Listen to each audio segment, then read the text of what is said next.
The carriage and the escape. Lumion stared in disbelief as the eerie red carriage rolled away, its demonic steeds pulling it effortlessly through the desolate wilderness. The undead, who moments ago had been closing in on him and Aurora, now swarmed around the carriage, following it with almost reverent obsession. For a moment, Lumion forgot to struggle against the invisible force propelling him forward. He finally came to a stop, his eyes fixed on the woman in the carriage. Even as the distance grew, his sharp vision captured her features with unsettling clarity. Her high-tied brown hair cascaded in gentle waves, framing a face that exuded elegance and dignity. Her eyes, a rich brown, shone with a brightness that seemed out of place in this bleak realm. She wore a fresh green dress that complemented the laurel crown of flowers atop her head, giving her an ethereal, almost divine presence. Madame Pualis. The thought struck Lumion like a lightning bolt. Yet, as he scrutinized her further, the differences became clear. This woman, though similar in appearance, was older, her features softer and more mature. If anything, she resembled what Madame Pualis might look like in 7 or 8 years. A more refined, regal version of the administrator's wife. The scene was surreal. The woman sat poised in the open carriage, seemingly unperturbed by the horde of undead, and the imposing figure of the Death Knight riding alongside her. She moved with the unhurried grace of someone on a magical patrol. Lumion, move. Aurora's voice snapped him out of his stupor. She was sprinting toward him, her urgency unmistakable. We need to escape now. Lumion waited for his sister to catch up before they both bolted toward the nearest edge of the wilderness. As they ran, they passed through what felt like an invisible barrier, an unseen curtain that shimmered like water. The air shifted. The oppressive wilderness vanished in an instant, replaced by the familiar sights and sounds of Cordu. A clear river meandered lazily nearby, flanked by verdant grass and trees swaying gently in the breeze. We're back, Lumion muttered, his voice tinged with both relief and suspicion. He scanned their surroundings, confirming his hunch. This is where Ava Lizier used to graze her geese, he added, recognizing the pastoral scene near their village. Aurora, panting heavily, steadied herself. Whether Madame Pualis orchestrated this intentionally or not, we can't go back to the village. Lumion nodded grimly. Let's head to Dirige. There's a dangerous path down the hill that we can take. With our abilities, we'll manage. Agreed. Aurora took the lead, heading toward the highland pastures she knew well. As they ascended, Lumion's mind churned with conflicting emotions. Relief that they had escaped mingled with unease about what they had witnessed. The power to command undead, demons, and even a Death Knight. Was Madame Pualis truly that formidable? Or was this woman someone else entirely? Aurora slowed her pace, her breathing labored. Her steps grew uneven, and her face was pale. What's wrong? Lumion asked, concern lacing his voice. I'm exhausted, Aurora admitted. The spellcasting took a toll on me. Without hesitation, Lumion crouched. I'll carry you. I've still got energy left. Aurora gave a weak smile, grateful yet weary. She climbed onto his back, and Lumion adjusted her weight before taking off again. Before they continued, he removed the brooch from his chest and handed it back to her. This thing, he began, is it a mystical item? Aurora chuckled softly despite her fatigue. You've been learning quickly. Yes, it's a mystical item. I call it the Integrity Brooch. It can summon holy sunlight or ignite materials to cast spells against ghostly entities. But it comes at a cost.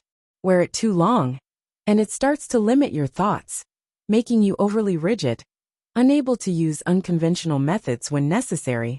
As Lumion ran, he asked, what about the Beyonder characteristic? How did I awaken as a hunter? Aurora's eyes narrowed. Where did you get it? Did someone help you? Lumion hesitated before explaining. I had a dream. A mysterious woman gave me a card, the wand card. It allowed me to stay lucid in the dream. I found a strange space, fought monsters, and obtained the hunter characteristic. A hunter, Aurora murmured, familiar with the sequence. She didn't press further, though a shadow of doubt lingered in her expression. Lumion seized the moment to shift the topic. That woman in the carriage, was she Madame Pualis? Aurora shook her head. No, but there's a connection. My pen pals, my companions, have written about such occurrences. They call her Madame Knight. In certain regions of Intis, Lone, and the Phaenopotter kingdom, women resembling her are seen patrolling wastelands, surrounded by undead and demons. Those who follow her spirit form claim to gain mystical knowledge, at a terrible cost. These events usually happen at night. But it was daytime, Lumion said, frowning. Exactly. Perhaps the anomaly in Corda disrupted the cycle. Or maybe that wilderness truly is Permitha, a place where the rules are different. Silence fell between them as they pressed onward. Finally Lumion broke it. Why did you sacrifice yourself back there? I wish you'd been more selfish.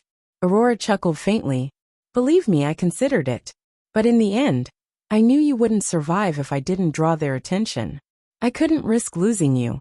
Besides, she added with a teasing smile, I fully expect you to bring me back someday. Mysticism is full of possibilities after all. Her words, light as they were, carried a weight that Lumion couldn't ignore. They reached the highland pasture, a rough yet functional expanse dotted with livestock pens and primitive shacks. Beyond it lay the dangerous path, a steep descent requiring either precision or magic. Aurora sprinkled silver dust into the air, and the two began to float. As they descended, a sudden, sharp pain shot through Lumion's skull, shattering his focus.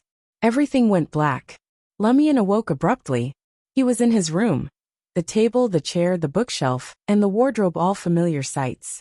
Back to square one, he muttered, climbing out of bed. Downstairs, he found Aurora preparing dinner in her light blue dress. Aurora, he asked cautiously, what's the date today? She turned and glared at him. Call me Grande, sir. And it's the 29th. Are you still half asleep? Lumion frowned thoughtfully. Whatever had happened, it wasn't over. What is Permitha? Lumion's pulse quickened as he snapped his head toward the carriage window. The scene outside wasn't the familiar countryside he expected. Gone were the mountains, pastures, and trees. Instead, an expanse of desolation stretched before him. A barren wilderness cloaked in pale, ashen clouds that smothered all sunlight. Shadows clung to the landscape like a shroud. In this bleak domain, peculiar figures meandered aimlessly.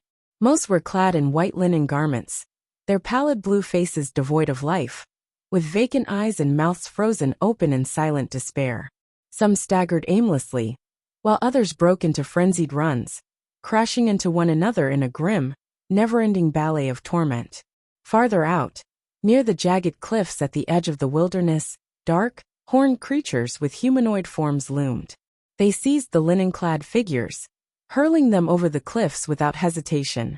The sight churned Lumion's stomach. A bone-chilling scream sliced through the oppressive silence, sending shivers down his spine. The echo of hooves followed, steady and deliberate, as a figure on horseback came into view. The rider, clad in black armor, guided a skeletal white horse across the wasteland. At times, it moved at a slow, deliberate pace. At others, it darted erratically, corralling the lost souls like sheep. Lumion's sharp eyes locked onto the rider. Beneath a helm that gleamed dully, two fiery red lights flickered within, eyes burning with a malice that transcended death. A horrific wound split the rider's torso from neck to navel, revealing pale, exposed intestines that swung grotesquely with every movement.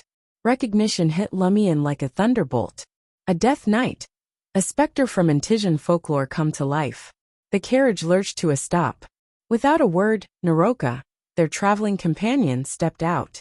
Her face, once lively, was now pallid and hollow, eerily mirroring the linen-clad figures outside. Aurora turned to Lumion, her voice low but urgent. This place is swarming with the undead. Stay by my side. Do not stray.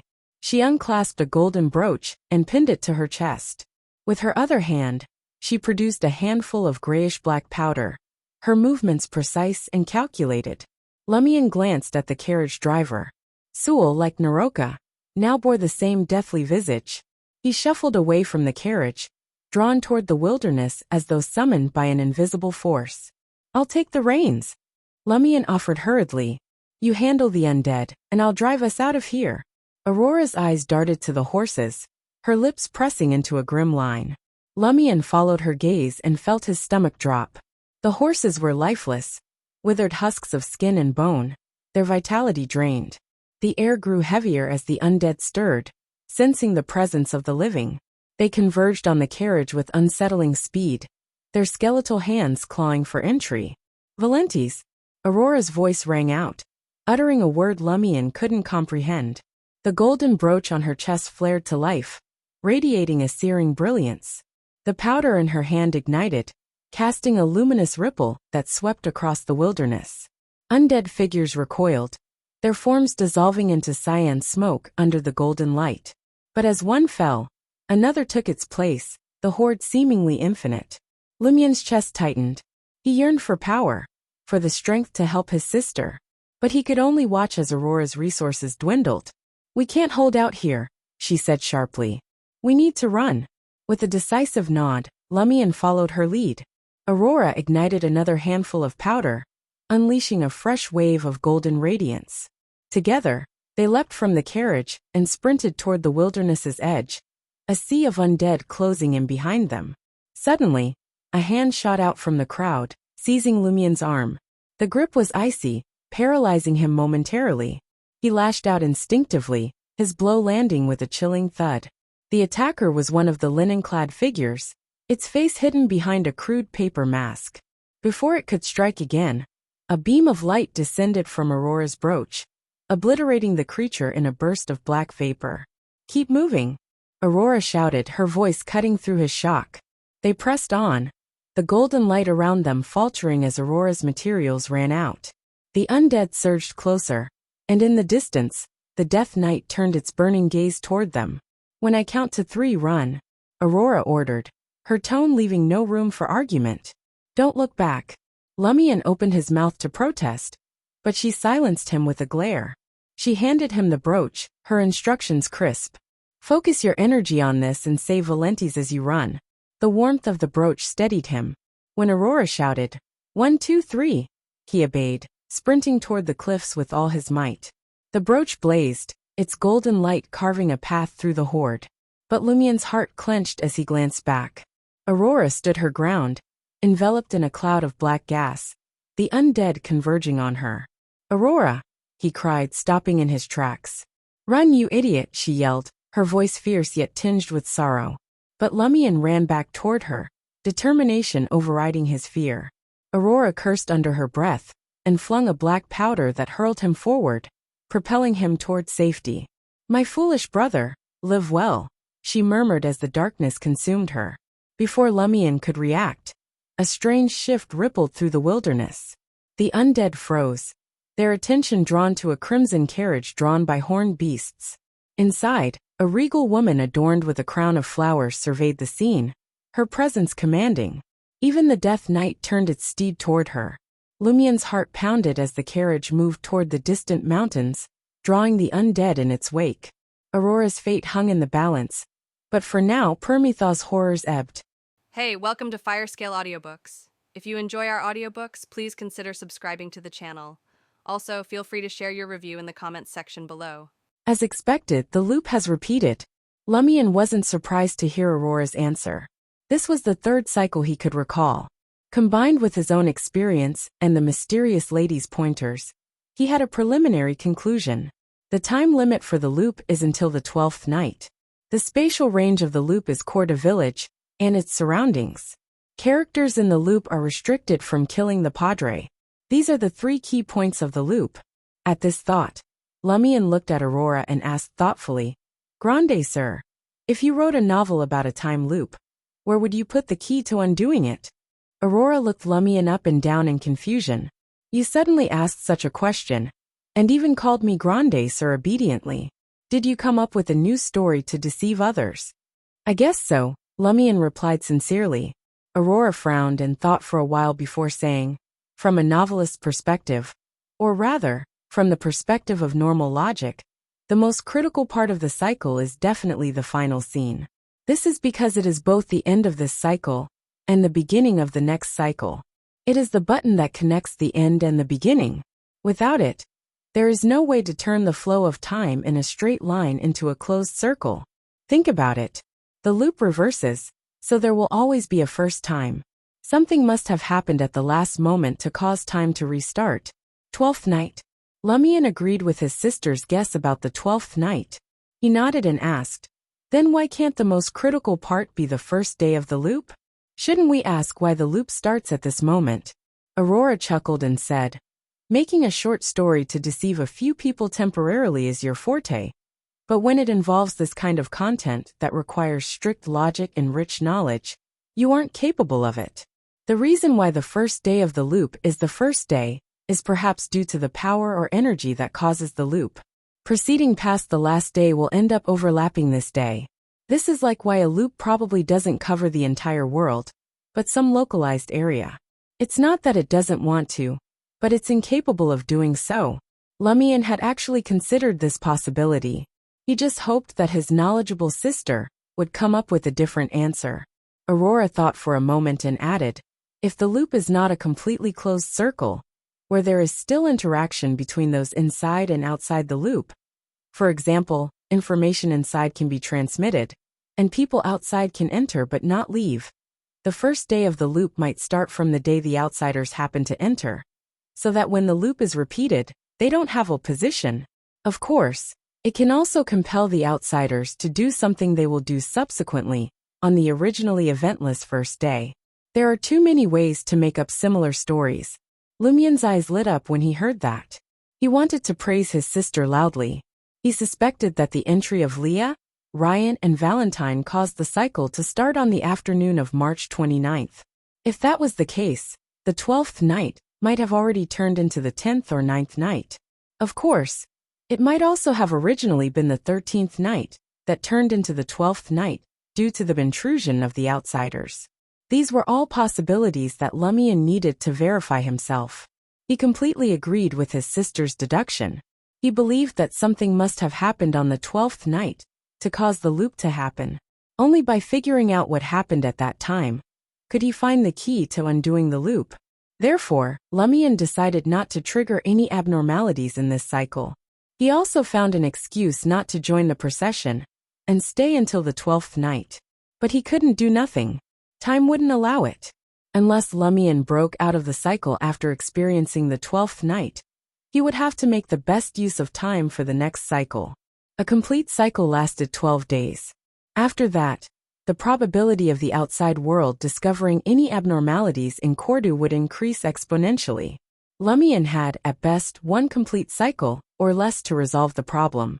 If he wanted to stop the abnormality in one cycle, he needed to have enough information and a sufficient understanding of the entire village. Lumion couldn't help but mock himself. Not only do I have to avoid triggering the abnormality, but I also have to investigate the problem. What was the difference between this and a clown walking on a tightrope at the edge of a cliff? Wanting both wasn't something good. Aurora saw that he didn't speak for a few seconds and seemed to be making up a story. She waved her hand and said, I almost forgot to make dinner. Wait a minute, Lumion said with a solemn expression. Aurora immediately clicked her tongue. I smell mischief, Lumion said bluntly. Aurora, grande sir, actually, we've already fallen into a loop. Heh, you've just learned the trick, and you're already using it on me. Aurora was both angry and amused. I guess people need to be trustworthy at times. Lumion sighed silently. Can you at least listen to the story I made up first? Why don't you score me while we're at it? Aurora looked outside at the bright sky. That works too. Lumion began from the time he met Leah and the other outsiders. He spoke as if he had a general outline, claiming that he had maintained his consciousness in the dream and entered a unique ruin. Through hunting monsters, he obtained a beyonder characteristic and became a hunter. He didn't hide the matter about the thorned ring pattern that sealed his chest, because it might involve the key to the time loop.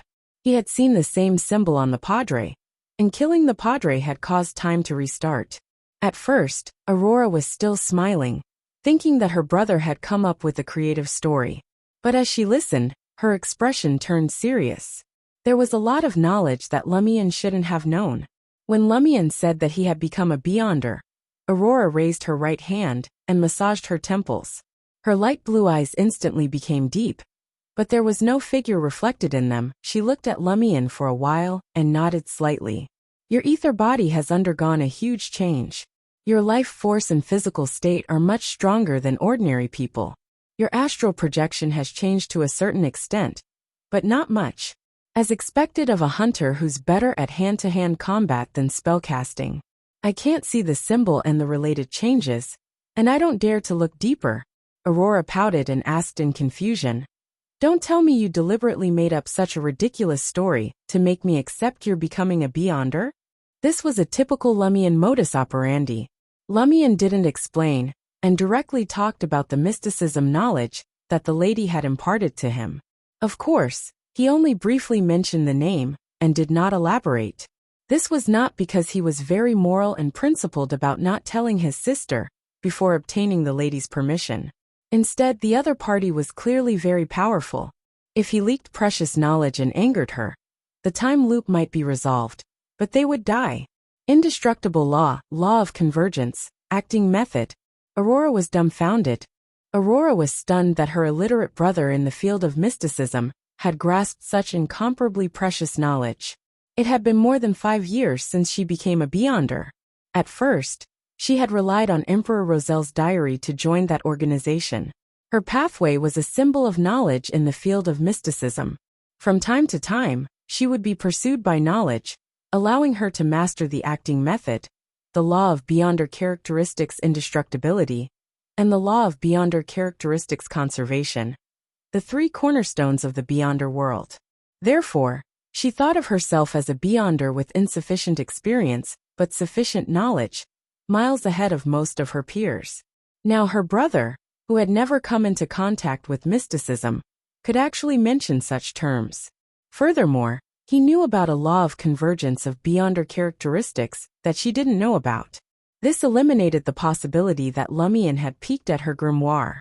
As a Beyonder of the mystery prior pathway, Aurora suppressed her desire to know the specifics of the law of convergence as she looked at her brother. She asked in puzzlement, surprise, and worry, "What did you pay for that lady to teach you this knowledge? The potion formula was even free of charge."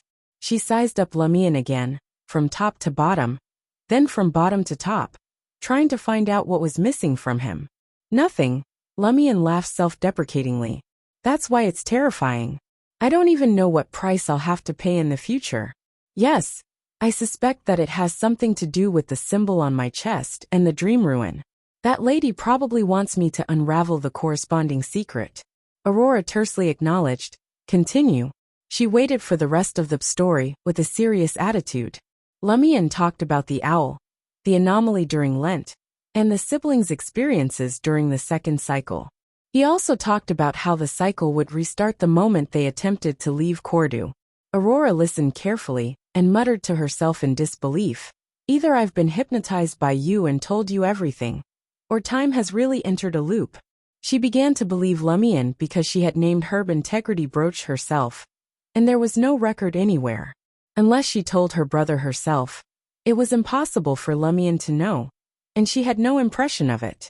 Lumion struck while the iron was hot.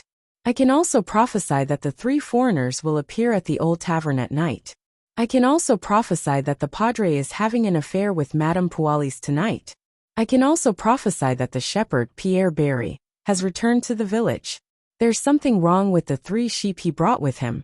The more Aurora listened, the more serious she became. After a while, she said, the 3 foreigners entered the village in the afternoon, while we were practicing combat.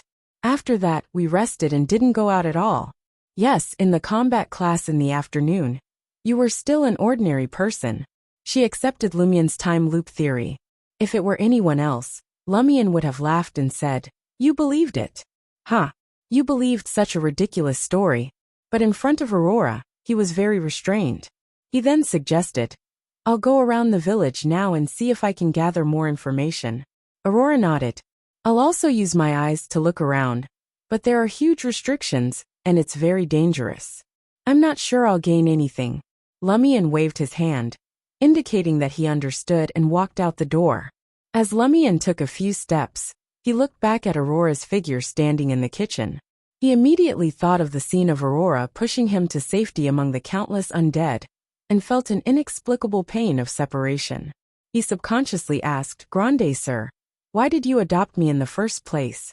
Aurora grumpily replied, "I didn't want to either. I was just kind enough to give you some food, but you kept following me.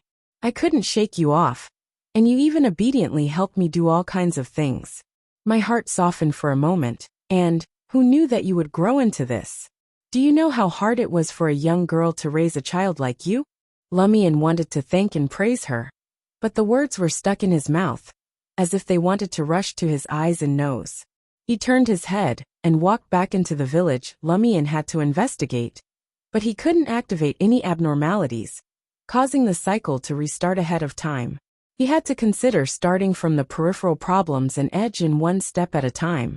His initial idea was to find the Padre's mistresses this afternoon, and use eavesdropping and other methods to see if they knew anything.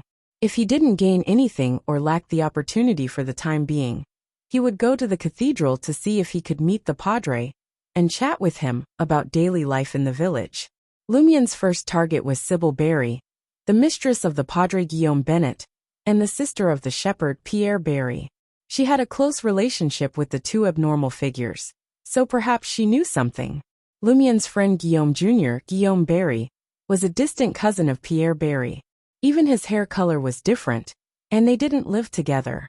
Sybil Barry was 24 years old and married to Jean Maury, a middle-aged man in his late 40s. He had been single for more than 30 years. The reason why he could marry Sybil Barry was because he did not have any requirements for dowry. Lumian suspected that the reason why she married him, using only a small amount of assets, was that she had already become the Padre's mistress at that time, and needed a husband to be her illegitimate son's father. The Padre had secretly promised something. Although Intis was open-minded, and illegitimate children were common, many husbands or wives were still willing to take their spouse's illegitimate children under their wing despite being angry when they found out. After all, this was equivalent to having an additional free manservant or maid in the future.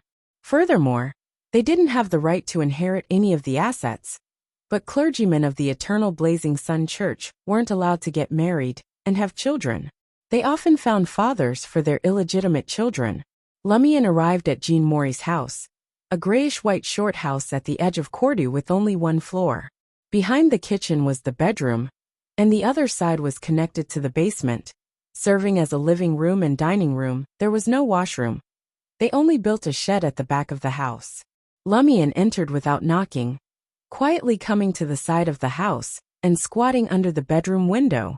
At that moment, someone was sitting inside. Lumian could hear their breathing and determined their corresponding height. Not long after, light footsteps came from the kitchen to the bedroom. There was no need to calculate. As a hunter, Lumian naturally had the approximate weight of the owner of the footsteps in his mind. It was likely a woman, probably Sybil Barry. Lumian's impression of Sybil Barry was a woman with soft and smooth black hair, who didn't like to tie it up like other women. She left it flowing down or tied it into a ponytail, giving off the feeling that she was still a young unmarried girl. Her facial features were not outstanding, but they were soft and round, very fleshy.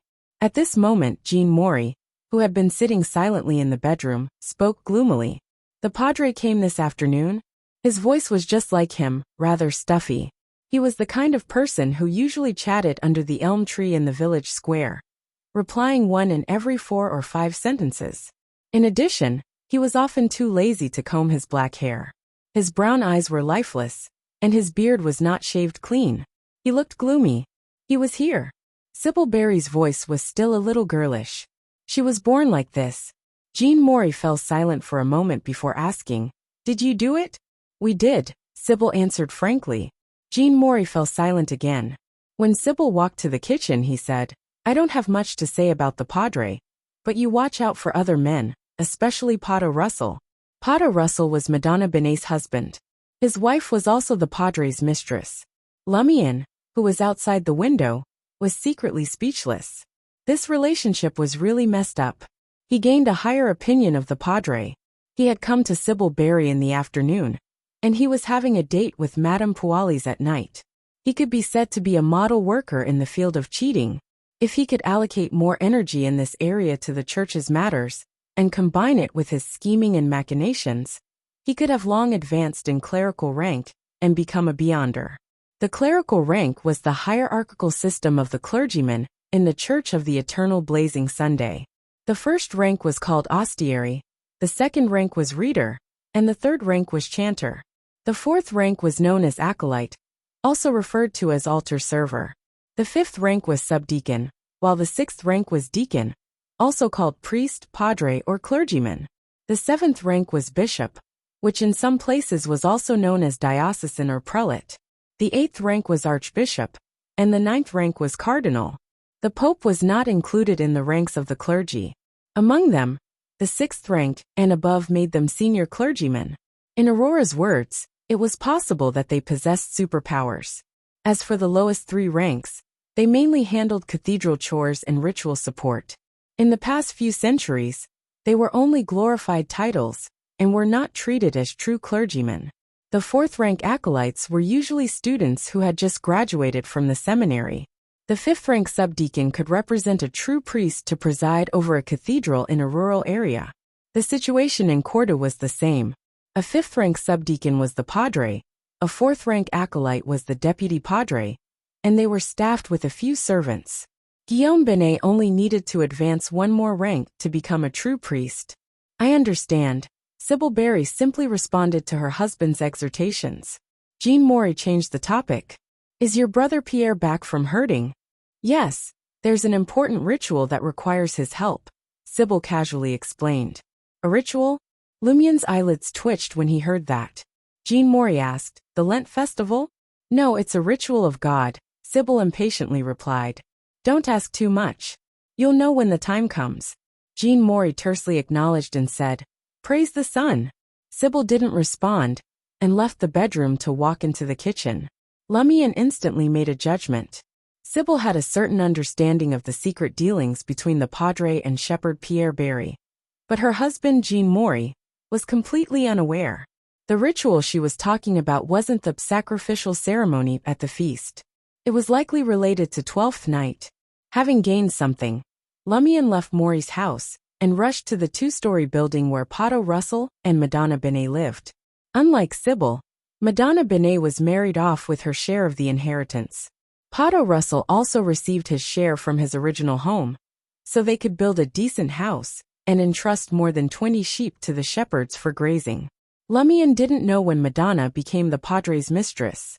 He only knew that in the past year, before he hooked up with Madame Pualis, the padre often visited Madonna. Perhaps the taboo from his identity sparked some kind of flame. At this moment Pato Russell, who had a gentleman's beard, was pacing in the kitchen. He asked Madonna, who was busy commanding the lady's maid, when will you invite the padre over as a guest again? He had a fervent expression, hoping to cling to the person with real power in Cordoba. Madonna glanced at Pato's father's illegitimate daughter, who was also the servant cooking, and said in a subtle tone, I don't know. It depends on his mood. And his physical condition, I suppose? Lumien, who was eavesdropping outside, silently muttered. Don't you often go to the cathedral to pray recently? You can ask him while you're at it. Pato Russell refused to give up. Often go to the cathedral? Lumien frowned. The Padres group is planning something in secret in the cathedral? He really doesn't give a damn about the eternal blazing sun and Saint Sith.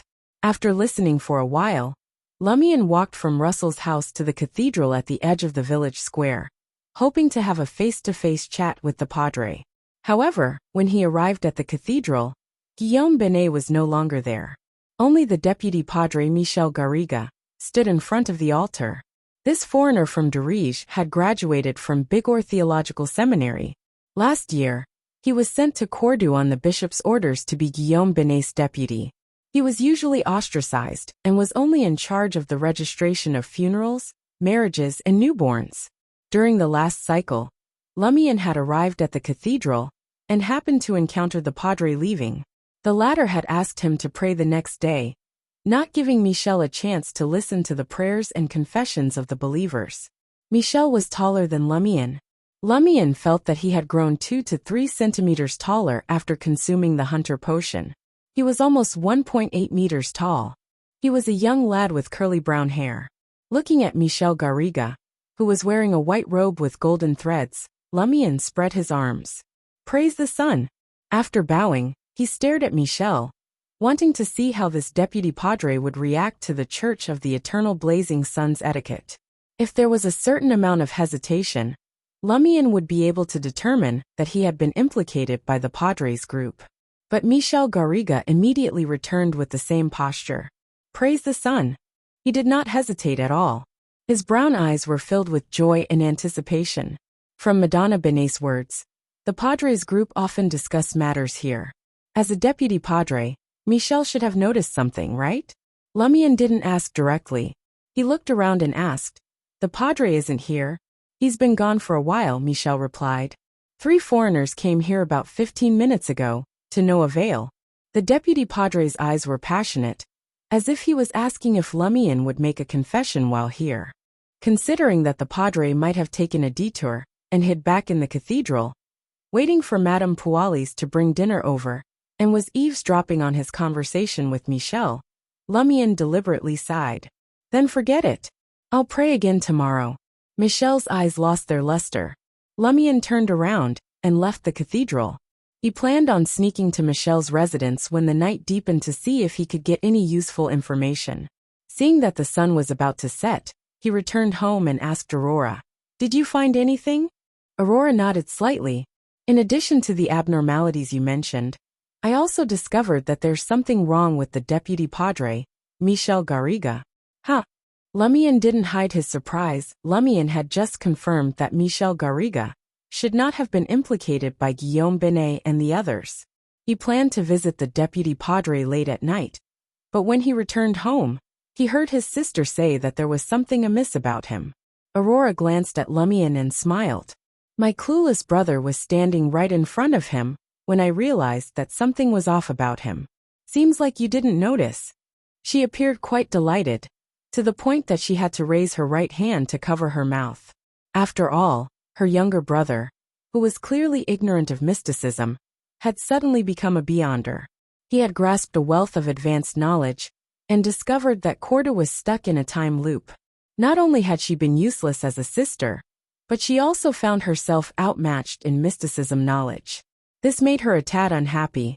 Now, she had finally regained her dignity as an elder sister. Lumian looked at his sister's smile and nodded. "I didn't see anything unusual in his behavior." Aurora tersely acknowledged, "His astral projection. How can I put it? Simply put, it's brighter than a normal person's, and he's not a beyonder. He hasn't been training his body systematically for a long time. Maybe he was born with a good physique." Lumian guessed before asking in puzzlement, "What's an astral projection?" Aurora asked in surprise, "You don't know?" "No." Lumian shook his head.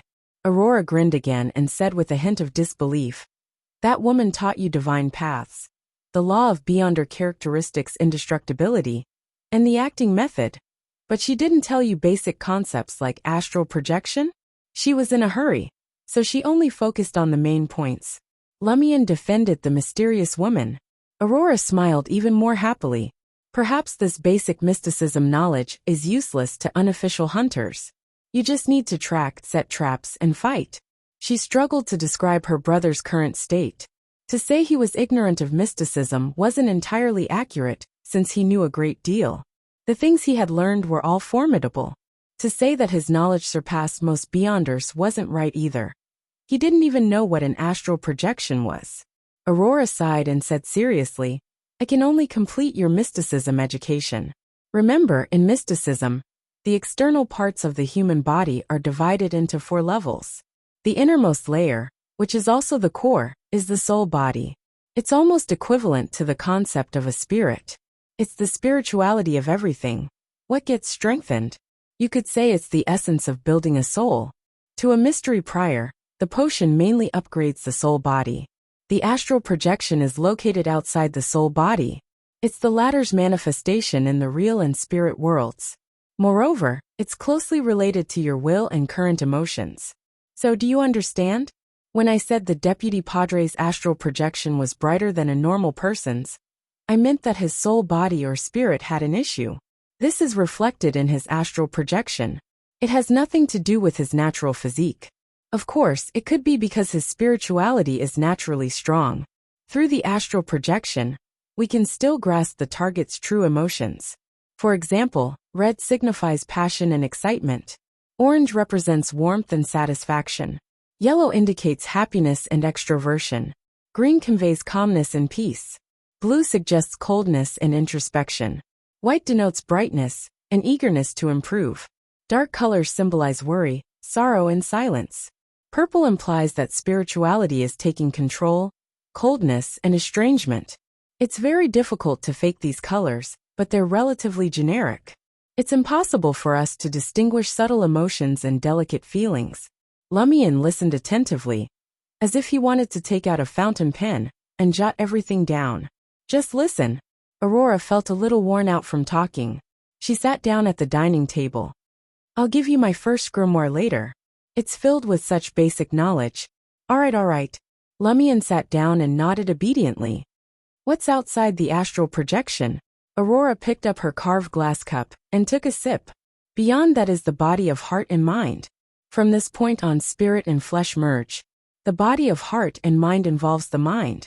It relates to one's reasoning, thinking, insight, and ability to understand things.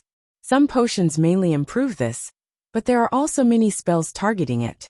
The outermost layer is the ether body. It's a manifestation of life force and physical state. So I can tell at a glance that your body has improved greatly. Yes, through the thickness, brightness, and color of different parts of the ether body. I can also determine the target's health. As a Sequence 7 mystery prior, I can even determine the target's lifespan from the specific situation of the ether body. As for how to differentiate them, read the notebook later. Lumian was enlightened. The Hunter potion mainly targets the ether body. You're wrong. It targets the body and life force. And ether body is the straightforward manifestation of both. Lumian nodded as he revised, gaining a preliminary understanding of such mysticism knowledge.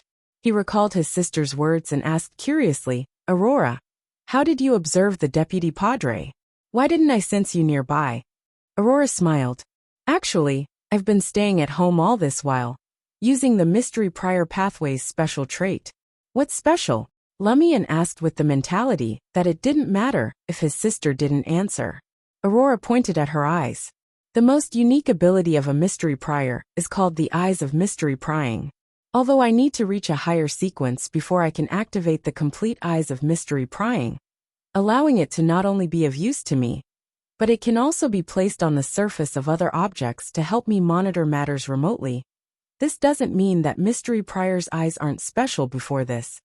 From Sequence 9 onwards, a Mystery Prior has seen more than most Sequence Beyonders of the same pathway. The simplest example is that a hunter can only see an ether body before they undergo a qualitative change in their godhood. Furthermore, it's in a less detailed manner. And now, I can examine the various details of the astral projection. In addition, I can also see things around me that aren't normally visible. Aurora glanced at the kitchen. This made Lumian inexplicably shocked. There was clearly nothing in that direction, but he felt that there might be something invisible that he could not see. Aurora continued, Of course, this might not be a good thing. It's very easy for something to happen when you see something you shouldn't see. Therefore, I've been restraining myself.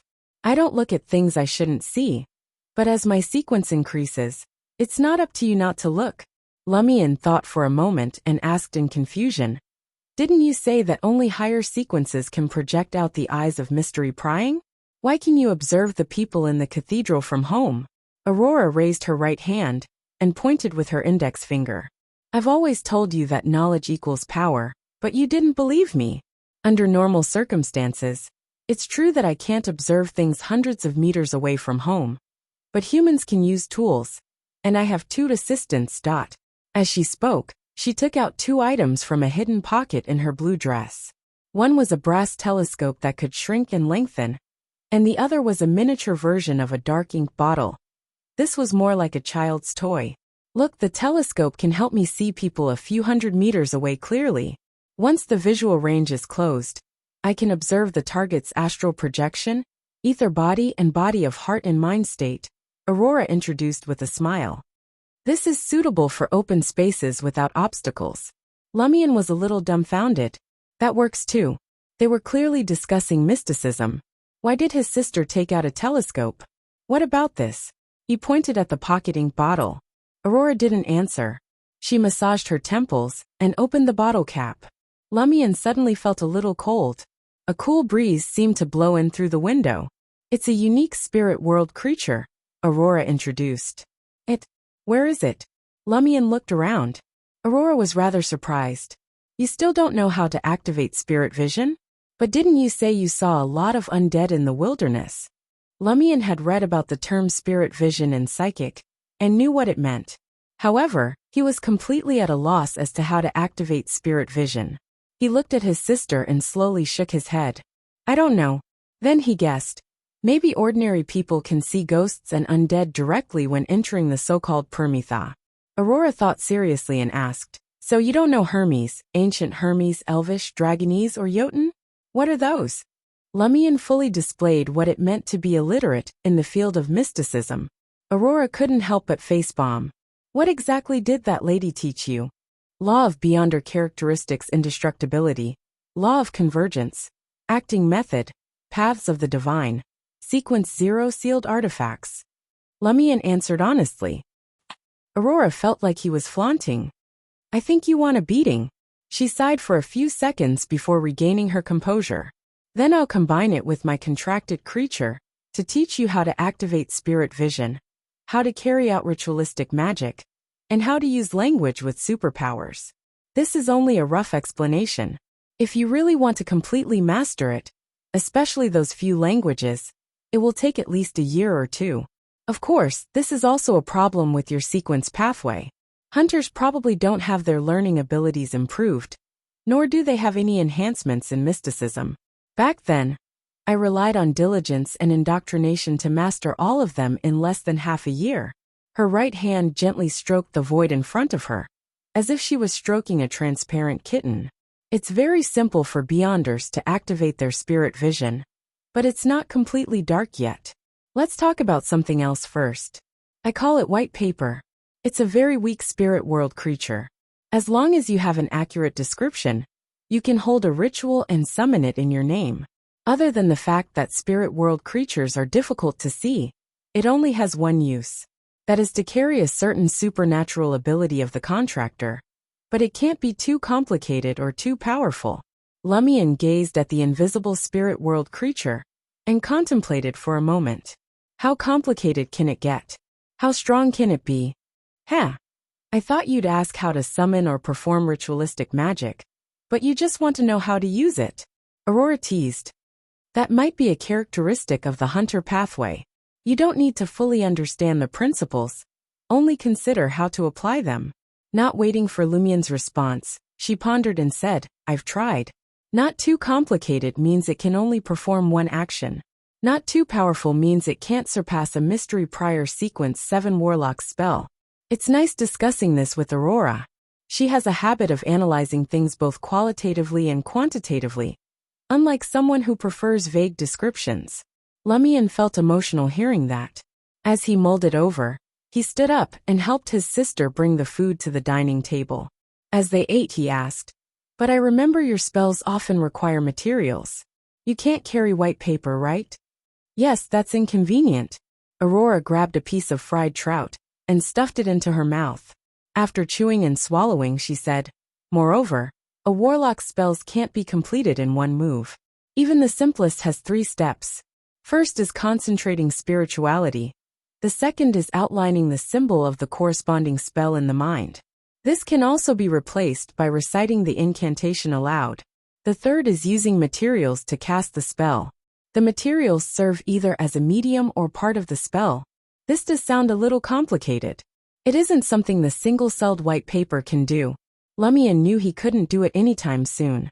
He'd need extensive training before he could cast spells proficiently. Aurora glanced at him. Don't even think about it. It's impossible for you to be like me. First, you're limited by your sequence, and your spirituality is insufficient. Second, using materials to help cast spells is a unique ability only warlocks have. Yes, perhaps certain sequences of certain pathways can do it. I don't know enough to make a definite judgment. However, once a hunter reaches sequence 7 and becomes a pyromaniac, they can use many fire-related spells. Furthermore, they don't need materials, nor do they need to outline symbols or recite incantations in their minds. In terms of actual combat, it's faster, more convenient, and might even be stronger. As for warlocks, Their main advantage lies in their versatility. The more knowledge they acquire, the more comprehensive and powerful they become. Lumion said with anticipation, I don't know when I can become a pyromaniac. He planned to explore the dream ruins again tonight. Firstly, he wanted to use hunting to help digest the potion, and secondly, he wanted to find clues about the main ingredient of Sequence 8 Provoker. As for the corresponding monsters of the pyromaniac, he didn't dare think about them yet. He believed it would be like serving himself on a platter. After all, those creatures could definitely launch long-range attacks, rendering his special abilities useless. He then asked, can white paper withstand the pyromaniac's one-movement spells? Theoretically, yes, but I'm not sure if pyromaniac's spells exceed a certain level. Aurora's reference standard was Warlock. Upon hearing this, Lumion became excited. If I could, wouldn't I be able to simulate the funnels one you mentioned? Huh. Aurora was puzzled. Lumion explained his idea in detail. I can summon a group of white papers and form a contract with them. Then I can have each white paper carry a fireball. They'll float in the air and attack the target together. Isn't that similar to the description of the funnels? Unfortunately, you can't have a group of white papers at the same time, Aurora laughed. After you form a contract with a white paper, the next time you use the initial summoning description, the same white paper will appear. Can I summon one first and hold off on the contract? Then, I'll summon another until I have a satisfactory number before forming a contract. Lumion hadn't received a traditional education, but instead, a custom one that included Aurora's ideas. Combined with the refinement of years of pranks, he always had creative ideas. Aurora admitted she wasn't that cunning. She considered and said, I've never tried it before, so I don't know if it'll work. You can try it yourself when you're at Sequence 7. However, I think having a white paper beside you while summoning others might cause a conflict. It's unlikely to succeed. The only hope is to directly summon multiple white papers. But there's a high chance that only sequences skilled at summoning can do it. Lumion decided to give it a try when the time came. After all, he had nothing to lose. Aurora scooped up some mashed potatoes. Now let's talk about how to summon creatures from the spirit world. This is an application of ritualistic magic. Ritualistic magic is magic cast by selecting the date and time, preparing the corresponding materials, and strictly following the format and process. It's often used in prayers and summonings. Lumion nodded. It's to achieve a certain supernatural effect through a ritual. He thought of the various rituals of the Church of the Eternal Blazing Sun, as well as the process of the Lent celebration. Yes, Aurora was very satisfied with her brother's comprehension ability. To put it simply, ritualistic magic needs a target to pray to. It can be the 7 orthodox gods, other hidden beings, or even evil gods or devils. It can even be you. When you pray to the orthodox gods, you need to check or choose the date and time they rule over. For example, Tuesday symbolizes the eternal blazing sun, and there is a corresponding sun hour every day. During these times, the probability of success will be greatly increased if you perform the ritualistic magic that targets the eternal blazing sun. However, this isn't very useful. Those who aren't official Beyonders have a very low chance of successfully praying to the corresponding orthodox god. Even if you receive a response, don't be happy. This might mean that you have been noticed by that entity. Of course, we also have ways to bypass restrictions. For example, obtaining an item closely related to the target deity. There's no need to pick a date or time to pray to a hidden being or an evil god or devil. But I don't need to tell you how dangerous it is, right? 99% of people who do this don't end up well. Therefore, for wild Beyonders, the most commonly used ritualistic magic is to pray to themselves to mobilize their spirituality to complete some relatively complicated tasks. Create charms and Beyonder weapons. Lumion recalled a point of knowledge that the lady had mentioned. Aurora nodded. That's right. Some mystical concoctions also require ritualistic magic. You also missed something. Summoning a creature from the spirit world. She ate some more food before saying, the second step of ritualistic magic is to prepare the corresponding ingredients. If you wish to pray to an existence prepare herbs, essential oils, powders, extracts, and so on from their domain to please them. Let's use the eternal blazing sun as an example. If you pray to him, you can use sun essential oil, rosemary powder, Buddha's hand, and all kinds of sunflowers. As for praying to yourself, it won't be too troublesome. Although it's best to use the ingredients in your domain. Someone like you can even put a cup of absinthe. It's fine even if you don't do so. The third step is to set up an altar. This can be determined by the environment. There's no need for a special holy solemnity.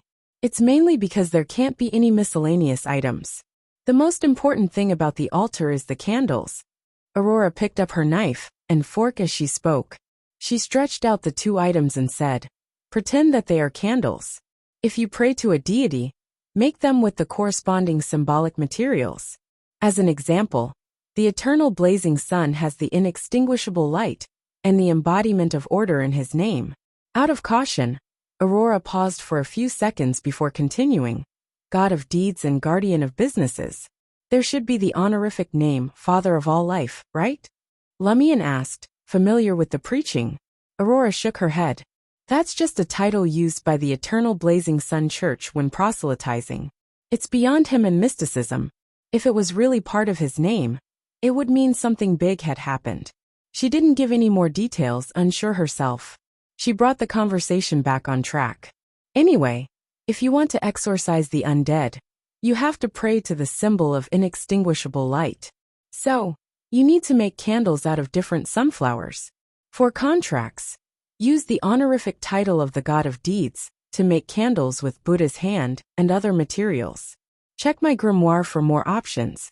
In ritualistic magic, we can only place 2 candles at the spot corresponding to the deity. This is because in mysticism, 0 represents the unknown or chaos. It symbolizes the state of the world before it was born.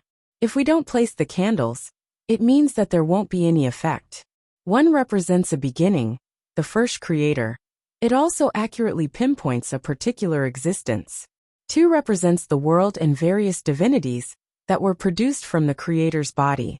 Therefore, ritualistic magic can only have 2 candles to represent the deity. As for which candles to use, it depends on the desired effect. 3 represent all things, so the third candle is for us. The 2 candles in the upper position represent the deity, and the candle in front is for myself, for a total of 3 candles.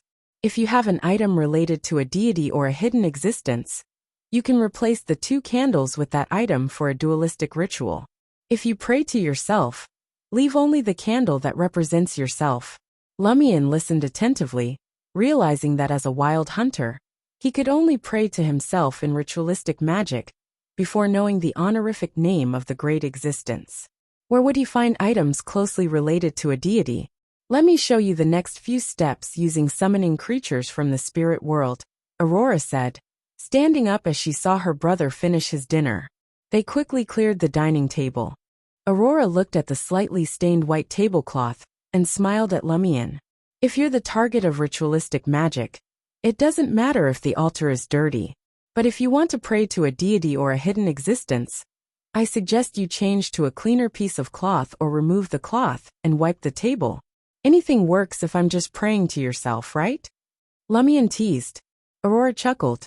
That refers to the environment, materials, and equipment. But the ritual process and incantations must strictly follow the rules of mysticism. She pulled out an orange candle from her pocket. This is a candle mixed with citrus and lavender. It has nothing to do with their domain. I just like it. Aurora waved the candle above the altar. Remember, the candle representing the deity is placed in these 2 places. It can be empty now. Then she placed the candle close to her. Remember, this is the location of mead. Next, Aurora brought a cup of water, a plate of coarse salt, and a small steel bowl from the kitchen. We need to create a clean and undisturbed ritual environment. Clean in the sense of spirituality. We have to construct it ourselves. Enter cogitation and focus your mind. You can guide the spiritual power out through supplementary items and build a wall of spirituality around the altar. Mystery priors and seers find this simple. Hunters need the help of other items before reaching sequence 7. For example, incense to calm your emotions and make you ethereal, or a crystal ball to help you focus on your spirituality. The meditation I taught you before is incomplete. It's only the first step. It can only gather your thoughts and calm you down. I'll teach you the rest later. Lumion was surprised. Why can I activate the dream's specialness and make the two symbols appear if the meditation method is incomplete? Aurora pulled out a silver dagger. Watch carefully how I build the wall of spirituality. Lumion was stunned and blurted out. Why do you have so many things on you? First, there were various casting materials, a retractable telescope, a miniature ink bottle that stored the spirit world creature, white paper, and candles for rituals. Now she had taken out a dagger. Aurora sighed in exasperation. Do you think I want to? It's just inconvenient for warlocks. It takes me a long time to alter each of my clothes. Sometimes I even feel like Doryman. I can take out whatever I want. What am on? Lumion asked, not understanding the reference. Aurora hesitated for a moment before replying with a mixed expression. You don't need to know. Lumion suddenly felt a pang of sadness for his sister. Aurora composed herself and reached for the orange candle representing her. In ritualistic magic, candles can't simply be lit. Of course, there are times when ordinary methods can work, but that's not always the case, Aurora explained. The correct way is to extend your spirituality, rub it against the wick, and light it. As she spoke, she lit the candle with a spark of spirituality, and it burned with an orange flame. The dining table transformed into an altar, and the surrounding area was bathed in a deep, otherworldly light.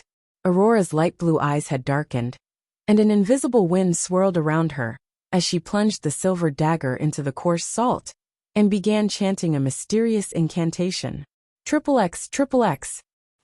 Lumion was bewildered as he watched his sister complete the incantation and draw out the silver dagger. She stabbed it into the cup of water and raised it again. Aurora pointed the dagger outward and began to walk around the altar. With each step she took, Lumion sensed an invisible force emanating from the dagger. It was agile and lively, mingling with the air to create an impenetrable barrier. As Aurora completed the circle, Lumion felt as if she had been transported to a different realm. Did you understand the steps? Aurora's voice sounded distant. Lumion nodded truthfully. Yes, but I don't understand what you mean. Aurora could not help but laugh. You're completely illiterate when it comes to mysticism. Literally. That's Hermes. When translated, it's, I sanctify you, blade of pure silver. I cleanse and purify you, allowing you to serve me in this ritual. In the name of Warlock Aurora Lee, you have been sanctified. Lumion scratched his head. It sounds ordinary. That's just the translation. The meaning of the incantation and the language used is what's important, Aurora explained, her eyes lighting up. In Intision, it might sound ordinary, but if you use Hermes, ancient Hermes, Elvish, Dragonese, or Jotun, you can tap into superpowers. That's what sets them apart. Lumion asked curiously, are these the only languages that can communicate with the mysterious? No, there are many other languages in the field of mysticism, each with its own specialties. For example, some are specifically meant for the undead, but most Beyonders won't be able to use them unless they want to study a unique and rare domain, or perform the corresponding ritual, Aurora explained casually. She went on to explain the incantation. During the sanctification ritual, the penultimate sentence should be in the name of a certain deity or a hidden existence. But as wild Beyonders, it's best not to use them to avoid unnecessary trouble. As a Beyonder, it's enough to use your name to sanctify an ordinary item. Although it won't be as effective as the original version, it can still be used. Lumion nodded, then asked, you came up with my name. Can I use it in the ritual? Aurora replied confidently yes. A completely new name wouldn't work. But your name has been in use for several years, so there's a mystic connection. She paused for a moment before continuing. If you're in the wild and don't have many materials, you can complete the ritual with simple salt or clear water. With that, Aurora pulled out a small silver-black metal bottle from her pocket. This is my own concoction of essential oil called Wizard of Oz. What sets it apart is that it smells good, Aurora explained as she dripped 3 drops of light green liquid on the candle representing her. The light of the candle flickered and sizzled, and a faint mist spread out, giving Aurora and the altar an air of mystique. Now for the important part, Aurora said, pulling a small faux goatskin from her pocket. If you're holding a ritualistic magic that prays to a deity, you need to draw the symbol of what you want on the paper and burn it during the ritual. The first part is a prayer for someone's power. This someone needs to be replaced by the symbol of a deity, an honorific name, or a domain ruled over by them. For example, I pray for the power of the sun or the power of order. Remember, there are always two sentences that correspond to the two candles that represent the deity. The second part is, I pray for the God's loving grace. Remember, don't call him by his name. Doing so in a ritual is sacrilegious. The eternal blazing sun can be referred to as God or Father. The third part is what you want to pray for. You must be brief and finish it in one sentence. The fourth part is to give more power to the incantation. For example, sunflower, a herb that belongs to the sun. Please bestow your powers to my incantation. You can choose 2 to 3 types based on the materials used.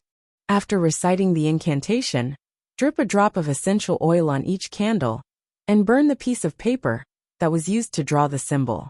After the paper is burned, the ritual comes to an end. Then, thank the deity and extinguish the candles in the order of me, followed by God, right to left. Dispel the wall of spirituality. Oh, and remember to light the candles from left to right, beginning with God, followed by me. Lumion nodded twice in acknowledgement before asking, what about praying to yourself? Aurora chuckled before explaining, the incantation is even simpler. I'll use summoning spirit world creatures as an example.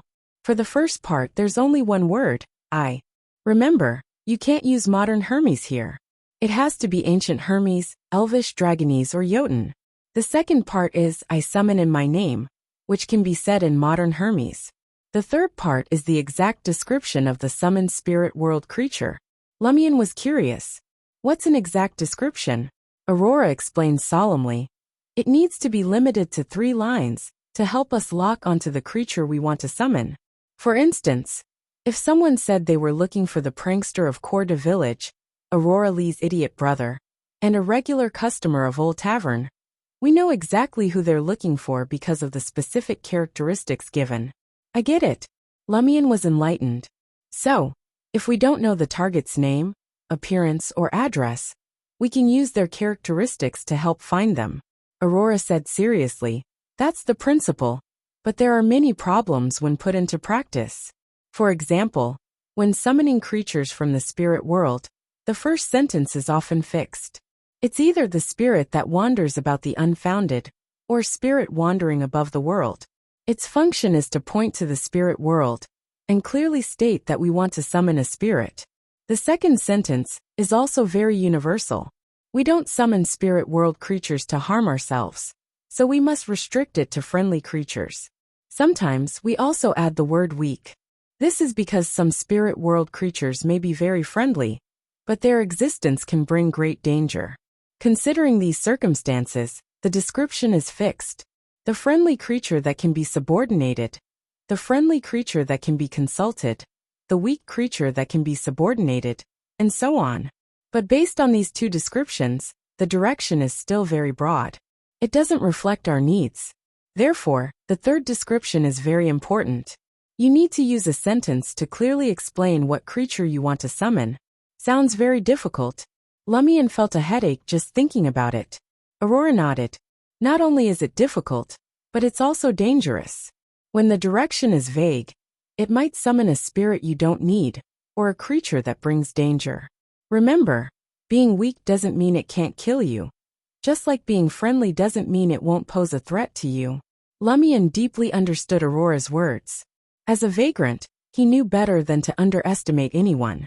Some adult vagrants suffered massive losses because they looked down on him and assumed him to be weak. As for some almsgivers, they provided food out of kindness, but forgot to consider the starving bodies of the vagrants, causing them to make the wrong decisions. After a moment of serious thought, Lumion said, it seems like the description of a creature that can be summoned with relative precision is very valuable. Aurora nodded solemnly. That's right. A notebook that records the corresponding summoning incantations is very precious. Every incantation and commentary on it is exchanged with life, blood, or pain.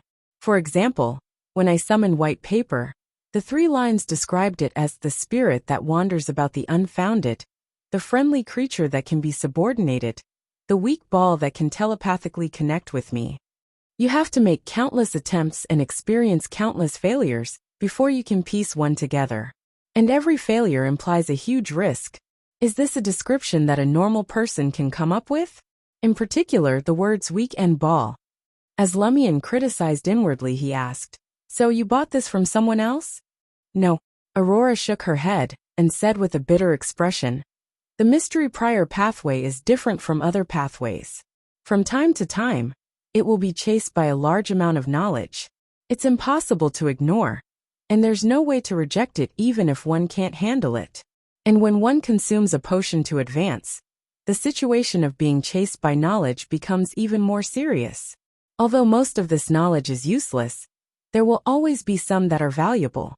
The incantation to summon white paper was one of them." Lumion understood. Indoctrination from the hidden sage. Aurora looked at him in surprise. "You know that? Did that lady teach you?" "Yeah." Lumion nodded. Aurora pursed her lips, lost in thought. "From my personal experience, knowledge pursuit isn't limited to the hidden sage's indoctrination. My so-called ear-ringing does indeed hear his voice, where I gain knowledge, but it always puts me in pain. My head is close to exploding, and I wish I could lose control. But occasionally, especially when I'm not in the best state, and am about to lose control, I have an illusion that all the knowledge in the world has come to life. A small number of them will chase after me and rush towards me, but I can't dodge them. This is how the summoning incantation for white paper barged into my brain. When consuming the potion, 99% of the knowledge pursuit comes from the hidden sage. 1% is related to revived knowledge. It's very magical and terrifying. It can scare everyone in the village." As Lumion sighed with emotion, he was thinking for his sister about whether there was a way to resolve the problem of knowledge pursuit, or reduce its impact. Aurora replied with a bitter smile. "It's precisely because I often suffer such torture that I don't want you to follow the path of beyonders. But in our current situation, it's better to become a beyonder than an ordinary person." To make her brother remember the madness and danger of the path to transcendence, she pointed at her head. "After being pursued by knowledge and experiencing pain for a long time, I feel that my mind and personality have undergone a certain mutation. Don't I always tell you that I have a phobia for social interaction, but I am very talkative sometimes? I like to go out and chat with the old ladies in the village, and tell stories to the children. Occasionally, I will go crazy and borrow Madame Puali's pony to ride free into the mountains and shout. Being especially talkative is a kind of rebound from prolonged isolation, and being unable to return to my true home. The path to transcendence is also a form of oppression, and the occasional madness." At this point, Aurora chuckled and looked at Lumion. "You don't think that's just an exaggerated adjective, do you?" Lumion fell silent, feeling his sister's smile was self-deprecating, lost, and filled with indescribable pain and struggle. Aurora sighed. "During those times, I wouldn't even recognize myself." Lumion felt deeply helpless. "There should be a solution. Hopefully, let's continue," Aurora said, pointing at the altar. "After we sign a contract with the summoned spirit world creature, it'll be easy to summon it again. We can change the last description to contracted creature that belongs to Aurora Lee. That will be very accurate, right? Besides, before the contract is terminated, no one can summon it again." Lumion was concerned. "Everyone can only have one contracted creature." "Not really. I'm not sure how high the upper limit is, but it's definitely more than one, especially with some special sequences. When summoning, say the first contract creature or second contract creature of the person to differentiate." Aurora spoke the truth. "In addition, summoning creatures from the spirit world will consume your spirituality. The more you summon, the greater the consumption. With a hunter's spirituality, I estimate that it can only withstand one contract creature at most." Knowing her brother's personality, she curbed any loopholes that Lumion might find. Every spirit world creature can only stay for a limited period of time after being summoned to reality. The weaker they are, the longer they can stay. You don't have to think about summoning one first. You can summon the next one after your spirituality recovers, unless you choose a very weak one. And only when your spirituality is significantly stronger than it is now. She used white paper as an example. If I didn't let white paper be a vessel for my powers, it could stay in reality for 12 hours. If I share the specialness of my eyes with it and let it do things for me, it can last at most 3 hours, and my spirituality would be constantly depleted. Lumion was disappointed. He had wanted to form an army of spirit world creatures. He thought for a moment and asked, "Can I only summon creatures from the spirit world? Can I only summon spirits?" No, Aurora shook her head. We can also summon creatures affiliated with the spirit world, the real world, and the astral world, as well as creatures from alternate worlds or other planets. Regardless of whether they are spirits or not, this is very dangerous. Most of the Beyonders who have attempted this have died tragically, and a small number have mysteriously disappeared. Only the corresponding notebooks were left behind to prove what they had done. Lumion asked curiously, "Can I summon something from the real world?" Aurora pondered for a moment before responding. In theory, as long as the other party has a close relationship with the spirit world, or has reached a certain level, they should be able to hear the summoning and decide if they want to respond. However, such a target is either very special or very powerful. If you want to live well, don't try it. Furthermore, when the summoning target isn't a spirit, the requirements for the corresponding ritual will be even higher. It will require more spirituality, and it might even require a large number of sacrifices. Only then can we open the door of summoning that can be used by non-spiritual creatures. You can barely summon white paper with a hunter's spirituality. If you want to try something more powerful, you can only pray to a deity or a hidden existence. For this, you might have to prepare something filled with spirituality as a sacrifice. Lumion roughly understood the ritualistic magic of summoning. So next, you are going to recite an incantation and complete the summoning. How is that possible? Aurora scoffed. The ritual has been interrupted so many times. How can we continue? In fact, normally, as long as we follow the process, we can resume for many breaks. However, I was mainly explaining, and didn't divert my attention to do the corresponding things. You probably forgot. Lumion muttered inwardly, but didn't dare say it out loud. Aurora then said, however, I do want to hold a summoning ritual. On the one hand, I want to give you a complete demonstration of the entire process. On the other hand, I want to seek help. Seek help? Lumion asked in puzzlement. Summoning powerful spirit world creatures to help? Aurora explained, among the countless spirit world creatures, only a very small number of them can act as messengers. Private messengers. Messengers can be summoned by others based on special contracts. For example, if I have a contracted messenger, someone in Trier can summon it and give it a written letter. It will immediately pass through the spirit world and deliver the letter to me. Due to the special connection between the spirit world and the contract, it only takes a second or two to complete the letter delivery. Lumion sighed from the bottom of his heart. Very impressive. It's as fast as sending a telegram.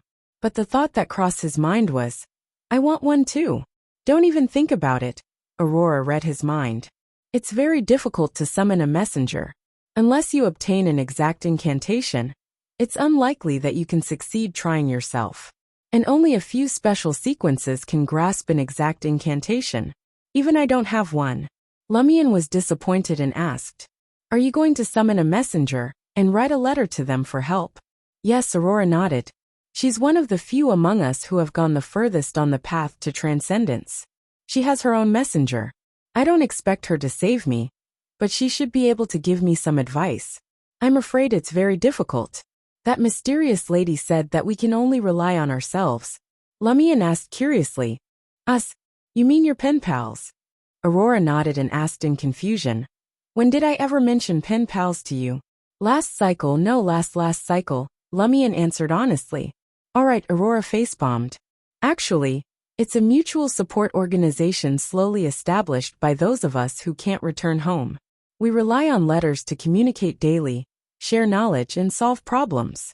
There will be small-scale gatherings or communication through messengers.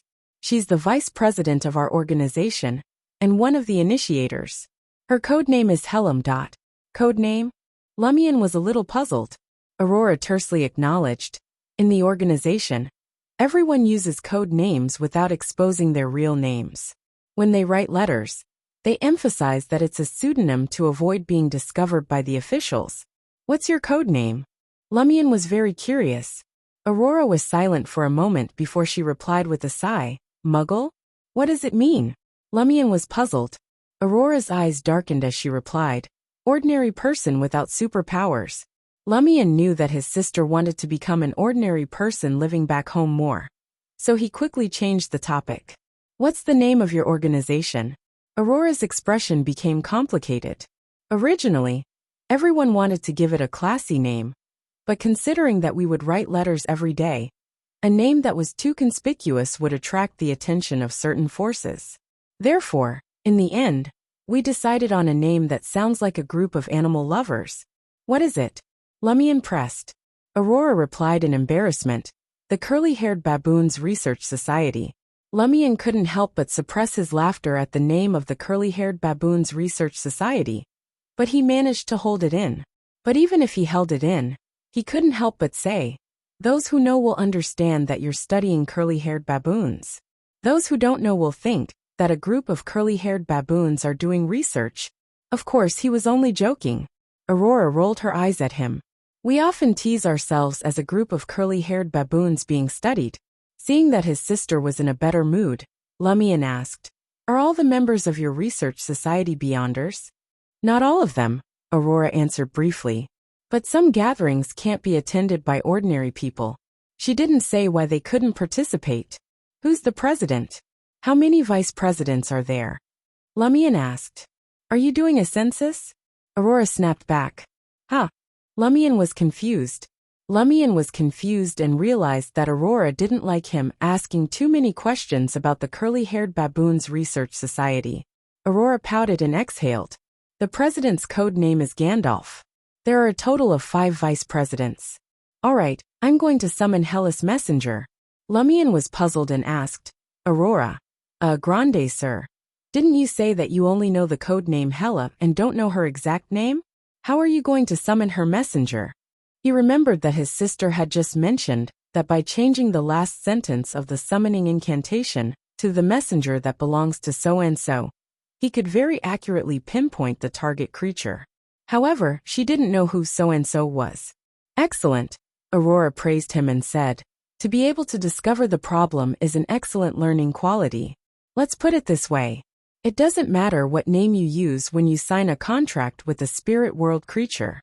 The contract will automatically extract a bit of your true aura from you, allowing the two parties to be related. However, remember, you can only use the name written when you sign the contract in the future. Changing it to your real name will be ineffective. Lumion pondered seriously and said, got it. The key is the aura and connection. The name when signing the contract is only equivalent to the incantation used for the subsequent summoning. It doesn't matter what you write. Yes. Aurora nodded. Lumion suddenly laughed. Is there such a situation? Let me say hypothetically. Grande, sir. You obtained an exact incantation and summoned a messenger. You signed a contract with it in the name of Aurora Lee. After that, you taught me that incantation because you loved your younger brother, which is me. As for me, I successfully summoned another messenger. However, when signing the contract, I used Aurora Lee's name to sign it for fun. Then the question is, which one will be summoned with the description of the messenger that belongs to Aurora Lee? Aurora's face turned livid. I don't have a messenger. How would I know? She exhaled and calmed herself down. This is actually a confusion caused by having the same name. Compared to ordinary contracted creatures that can only be summoned by oneself, it's indeed easy for a messenger that can be summoned by others to have such problems. However, because I don't have a messenger, I'm not sure if there's a special mechanism to avoid such mistakes. I can only use my knowledge to attempt an analysis. First, very few people have a messenger. The probability of having the same name is so low that it's almost negligible. Second, if there's an overlap in names, You can place an item with the messenger's owner's aura in the summoning ritual and use it to accurately lock onto them. Third, if you're really afraid of having the same name, you can make your name longer when signing a contract.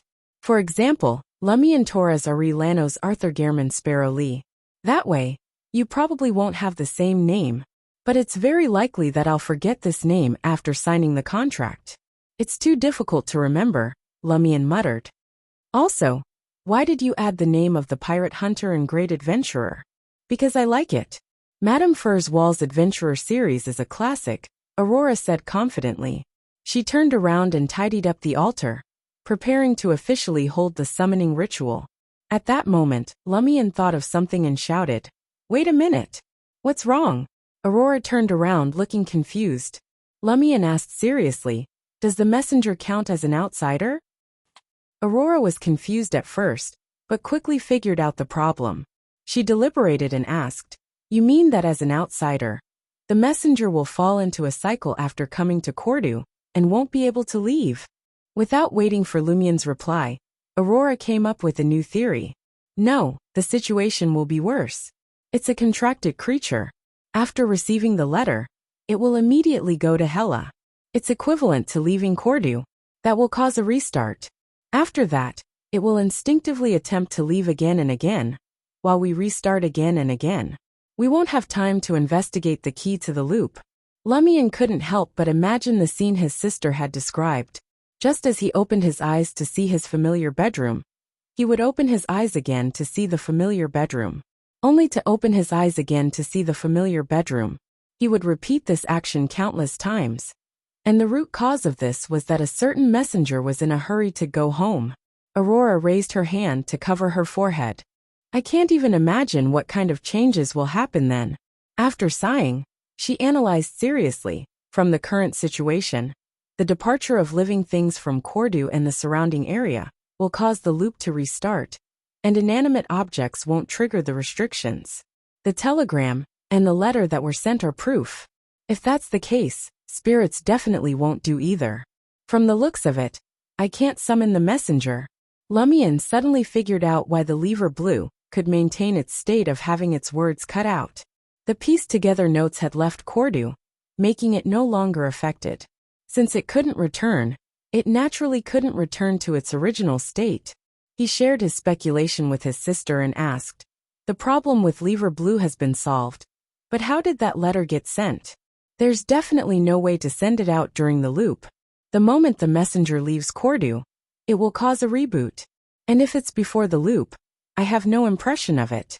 What about you? Neither do I. Aurora thought for a few seconds before jokingly scolding, "You idiot. You almost led me astray. It's easy to send the letter in a loop." Lumion looked at his smart sister and asked, "Huh?" Aurora chuckled before explaining, "There's no need for a postman to send the letter. Nor is there a need to hire a messenger. When we discover an abnormality and don't want to alarm those who might be problematic, the best choice is to find a wooden box and place the distress letter inside. After sealing it, we will throw the wooden box into the river outside the village and let it float downstream naturally. When the other villages, and even the people of Darij pick it up, they will help us deliver it to the officials. You said that our last cycle confirmed that the loop contains a small portion of the river that can be reached." "That's right," Lumion exclaimed, pressing his palms together. He thought of another question. "Will the fish in the river cause a reboot?" "I don't think so," Aurora replied after thinking for a moment. "These creatures without any intelligence are very sensitive to invisible restrictions. Or rather, they're more prone to invisible influences. There's a high chance that they'll instinctively stay away from places that might cause a reboot. What about your white paper? It has no choice but to leave the real world after 12 hours. Lumion felt that this would also restart the cycle. Aurora looked around and said thoughtfully, "I suspect that the loop not only includes Cordu and the surrounding mountainous areas, but also the area that corresponds to everyone here in the spirit world. You probably don't know that there are actually more natural interactions between the spirit world and reality. If you don't include the corresponding spirit world, it might restart every now and then, but the current situation is clearly different. As my contracted creature, White paper has a direct connection with Cordu. The spirit world it roams is most likely included. I still don't know enough about mysticism. Lumion didn't ask further. Aurora demonstrated the ritualistic magic process again, and dispelled the wall of spirituality. In the formless wind that suddenly blew, she said to Lumion, "It's already dark. I'll teach you true cogitation, and the way to activate spirit vision." "Okay," Lumion replied, showing that he had his sister's full attention. Aurora explained, "You've long grasped the first half of cogitation. Let's start from the second half. When you imagine the sun, retract your spirit, and enter a relatively calm state. Let your mind be slightly empty. Draw an outline of something that doesn't exist in reality, to replace the sun. Keep drawing, and repeating until your body and mind obtain peace. Your thoughts will have a feeling that they are floating." Lumion didn't quite understand. Something that doesn't exist in reality. Aurora took out a pen and paper, and drew a few strokes. "Look, is there anything like this in reality?" The paper had something very abstract on it, like a ball with eyes and a cross on its face. "Doesn't it exist once you draw it? This drawing is in reality." Lumion felt that her sister's explanation was wrong. Pictures and imaginations aren't real. Aurora rolled her eyes. As her younger brother's teacher, she had to suffer this kind of anger often. Lumion acknowledged her comment tersely. "Then I'll try using this picture of yours." He pulled up a chair and sat down. He leaned back and focused. The crimson sun quickly outlined itself in his mind, gradually calming him down. After a while, because he was in reality, he did not hear the terrifying and mysterious voice. He could calmly use the pattern that his sister had casually drawn to replace the sun in cogitation.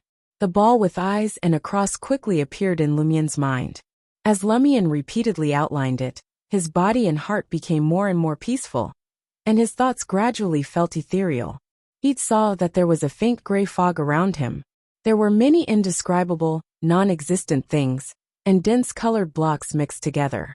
And high in the sky, perhaps deep in the depths, there was a clear light. "There's no hurry. The probability of a hunter succeeding in cogitation on their first try is very low," Aurora consoled her brother. Just as Lumion was about to report to his sister that he had successfully entered a cogitation state, he suddenly felt something watching him from the depths of the gray fog and an infinite height. This seemed to be an illusion, but it made him break out in a cold sweat. He felt an inexplicable fear, and immediately left the cogitation state. Aurora had intended to reassure him that non-spellcasting sequences usually took several attempts at cogitation to succeed. Some even had to practice for 5 or 6 days, or even more than half a month. However, when she saw her brother open his eyes, she noticed that Lumion's forehead was drenched in cold sweat, and fear was evident in his eyes. "What's wrong?" Aurora asked, concerned. Lumion took a couple of deep breaths. The more he thought about it, the more frightened he became. "I successfully cogitated. My mind seemed to float, surrounded by a myriad of colors and an indescribable faint gray fog. There were a few particularly bright and pure beams of light up above. No, it might not have been the sky. It could have been far away. I can't be certain. From your description, it seems like you succeeded," Aurora explained. "What your astral projection sees or senses is the spirit world. There are many concepts of reality either don't exist or are intertwined. That's why you feel like you're high in the sky yet far away at the same time. Those 7 lights are the 7 lights of the spirit world, mentioned in ancient texts. They're believed to be near deity level and omniscient. Moreover, they're considered relatively friendly hidden entities. If you can grasp their complete honorific names, you can pray to them. Unfortunately, I don't know them either. Those indescribable things that roam everywhere belong to the spirit world. But you didn't seem to see much, nor did you perceive them clearly. This is likely a limitation of the hunter sequence. Your spirituality isn't high enough. Activating spirit vision later will probably prove difficult. The final effect certainly won't be impressive. Still, it's better than nothing." She had been monitoring her brother's condition, ready to intervene and assist him at any moment. Seeing Lumion gradually return to normal, she finished what she needed to say in one breath and asked, "But what you saw shouldn't have scared you. Aren't you known as bold, Lumion? Lately, you've experienced a time loop, people turning into sheep, men giving birth, and Madam Knight's patrols. How can ordinary spirit world creatures frighten you? Lumien's forehead veins twitched at his sister's words. He didn't want to recall anything, especially anything related to Madame Pualis. He exhaled and said, I sense something deep within the spirit world. Or rather, extremely high up observing me. Just being watched by it terrifies me. I couldn't help but exit the cogitation state. Aurora's eyelashes flickered as she thoughtfully said, I suspect that it has something to do with the two strange symbols on your chest you mentioned. They involve some hidden entity. They might point to the source of Corda's loop, or they might represent the special trait that allows you to maintain your clarity and strength in the dream and the loop. As a hunter, you succeeded in complete cogitation on your first attempt. It's highly likely that the two symbols influenced this. Lumien nodded as he listened, agreeing with his sister. This realization left him somewhat disheartened. In that case, I can't cogitate.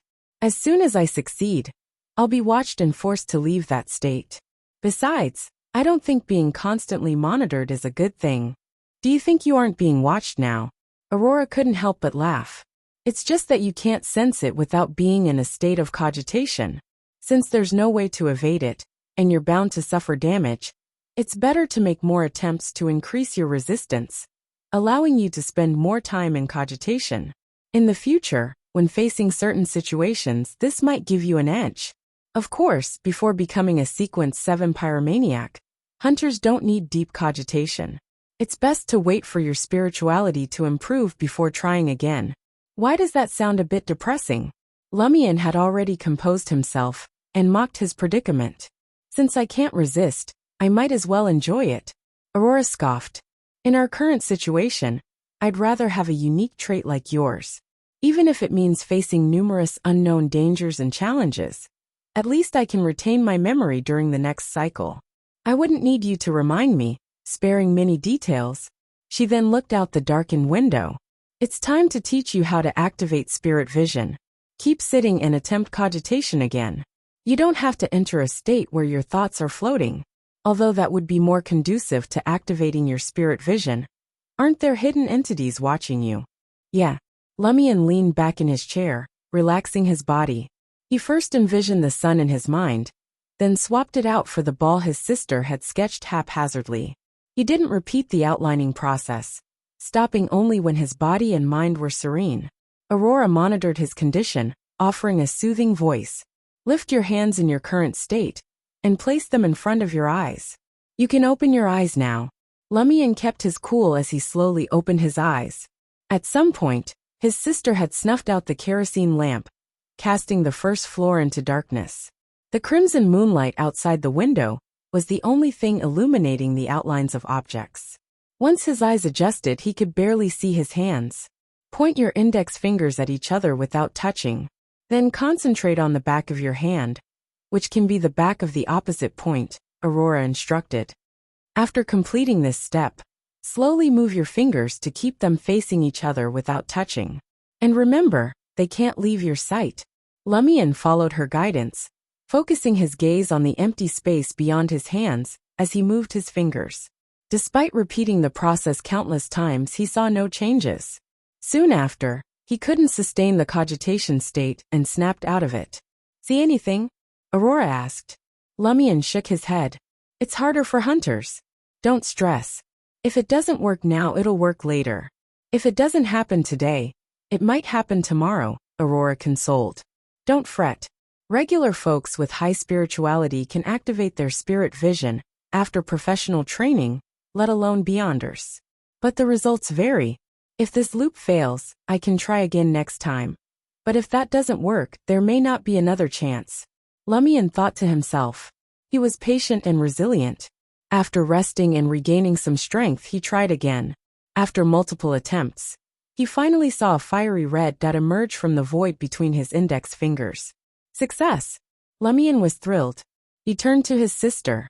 But then he saw a red light radiating from Aurora's body, encompassing it entirely.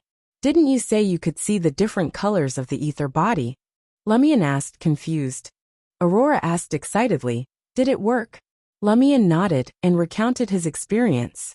It's a success, Aurora breathed a sigh of relief. You're impressive. It's probably due to your special enhancement. Other hunters would need at least 2 weeks of practice. And some might have to reach sequence 8 before they can activate their spirit vision easily. You can only see a vague ether body. The red color means I'm healthy. You won't be able to see much else with your soul body's current strength as a hunter. She pulled out a tiny ink bottle and unscrewed the cap. Let's see if you can see white paper. Lumion focused and saw a transparent bubble emerge from the bottle.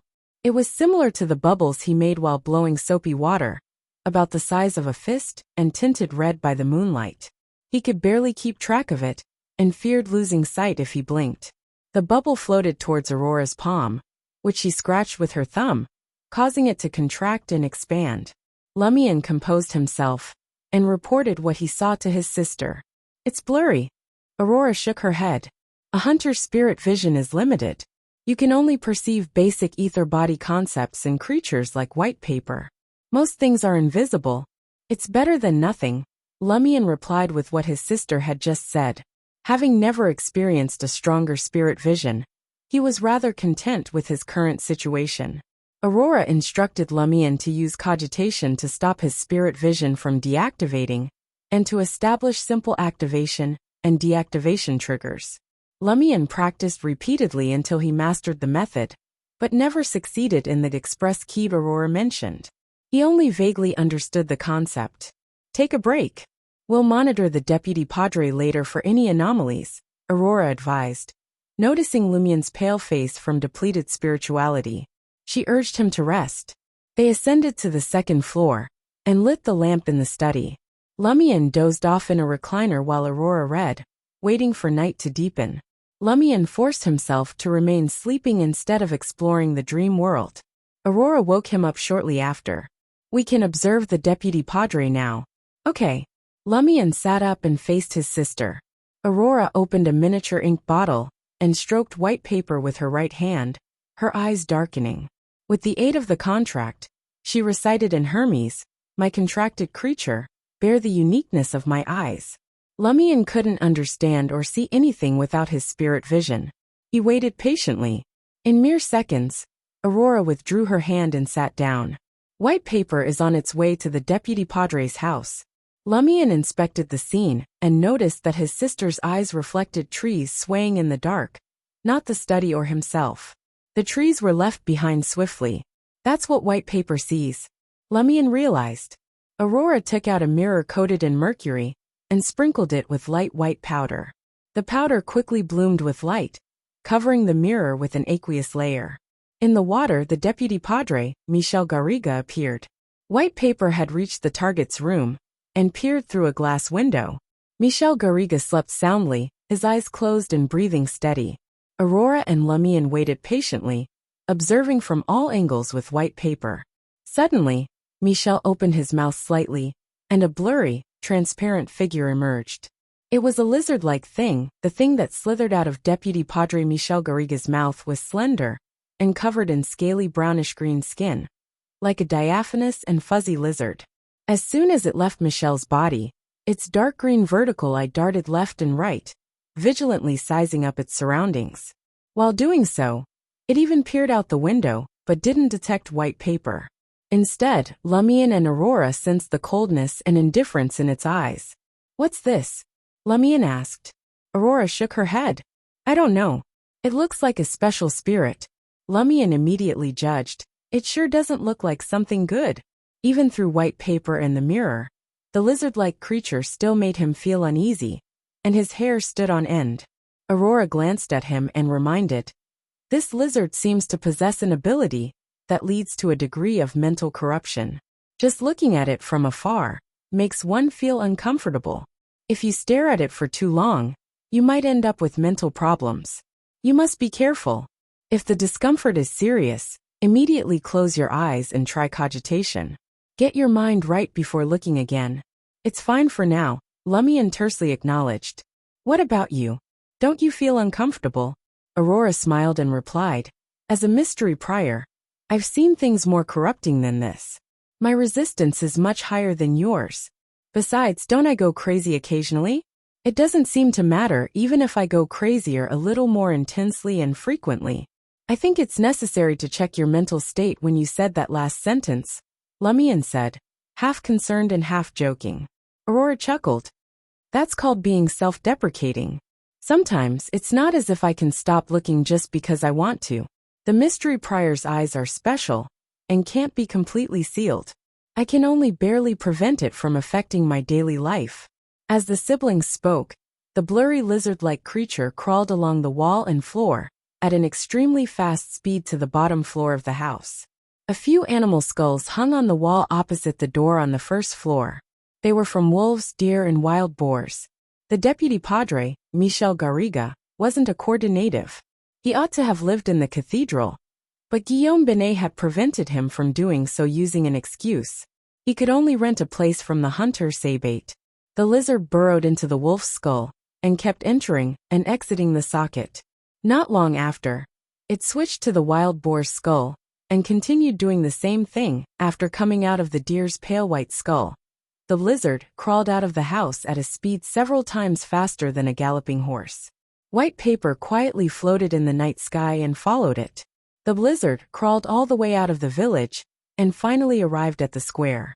It circled around the cathedral and arrived at the cemetery before plunging into a grave. 10 seconds later, it crawled out and entered another tomb with a tombstone. Just like that, the strange lizard-like creature moved through different graves. Lumion could even imagine the scene of it entering and exiting different human skulls in the coffins. That scene made Lumion's skin protrude with tiny goosebumps. He couldn't help but ask, "What is this guy doing?" Incomprehensible. Aurora slowly shook her head. It's a blind spot in my knowledge. After touring the cemetery, the lizard-like diaphanous creature returned the way it came and entered Michel Garriga's room. It burrowed into Michel's mouth and disappeared. After 20 to 30 seconds, Michel Garriga opened his eyes and sat up. He gulped down water from the cup on the bedside table, looking extremely parched. He put down the cup, wiped his mouth, and fell back to sleep. Aurora turned her head and looked at Lumion. How is it? There's indeed something wrong with him, right? How is this a problem? This is a huge problem. Lumion didn't hide his emotions in front of his sister. Pierre Barry, who grazes humans, the padre who's key to the time loop, Madame Pualis, who makes men give birth, Naroka, who went to Permitha, an owl who has lived for countless years, and the deputy padre who has a lizard living in him. Aren't there too many extraordinary individuals in Cordoue? During the loop, Lumion had griped about how little help Ryan, Leah, and Valentine, the 3 official investigators, had been. In hindsight, how could he blame them? The abnormalities in Cordoue were truly exceptional. They might have taken action, but the results were probably unsatisfactory. Aurora glanced at her brother, half warning and half teasing. You haven't mentioned the most remarkable person yet. The only one in the village who can remember the loop and possess a unique dream ruin. Lumion was speechless and felt a headache brewing. Aurora turned to the mirror on the table, contemplating. I don't expect any significant changes with the deputy padre. Although I could examine his astral projection more thoroughly, it could be hazardous. It's fine if it endangers me, because I'll be another living warlock in the next cycle. But we need more information.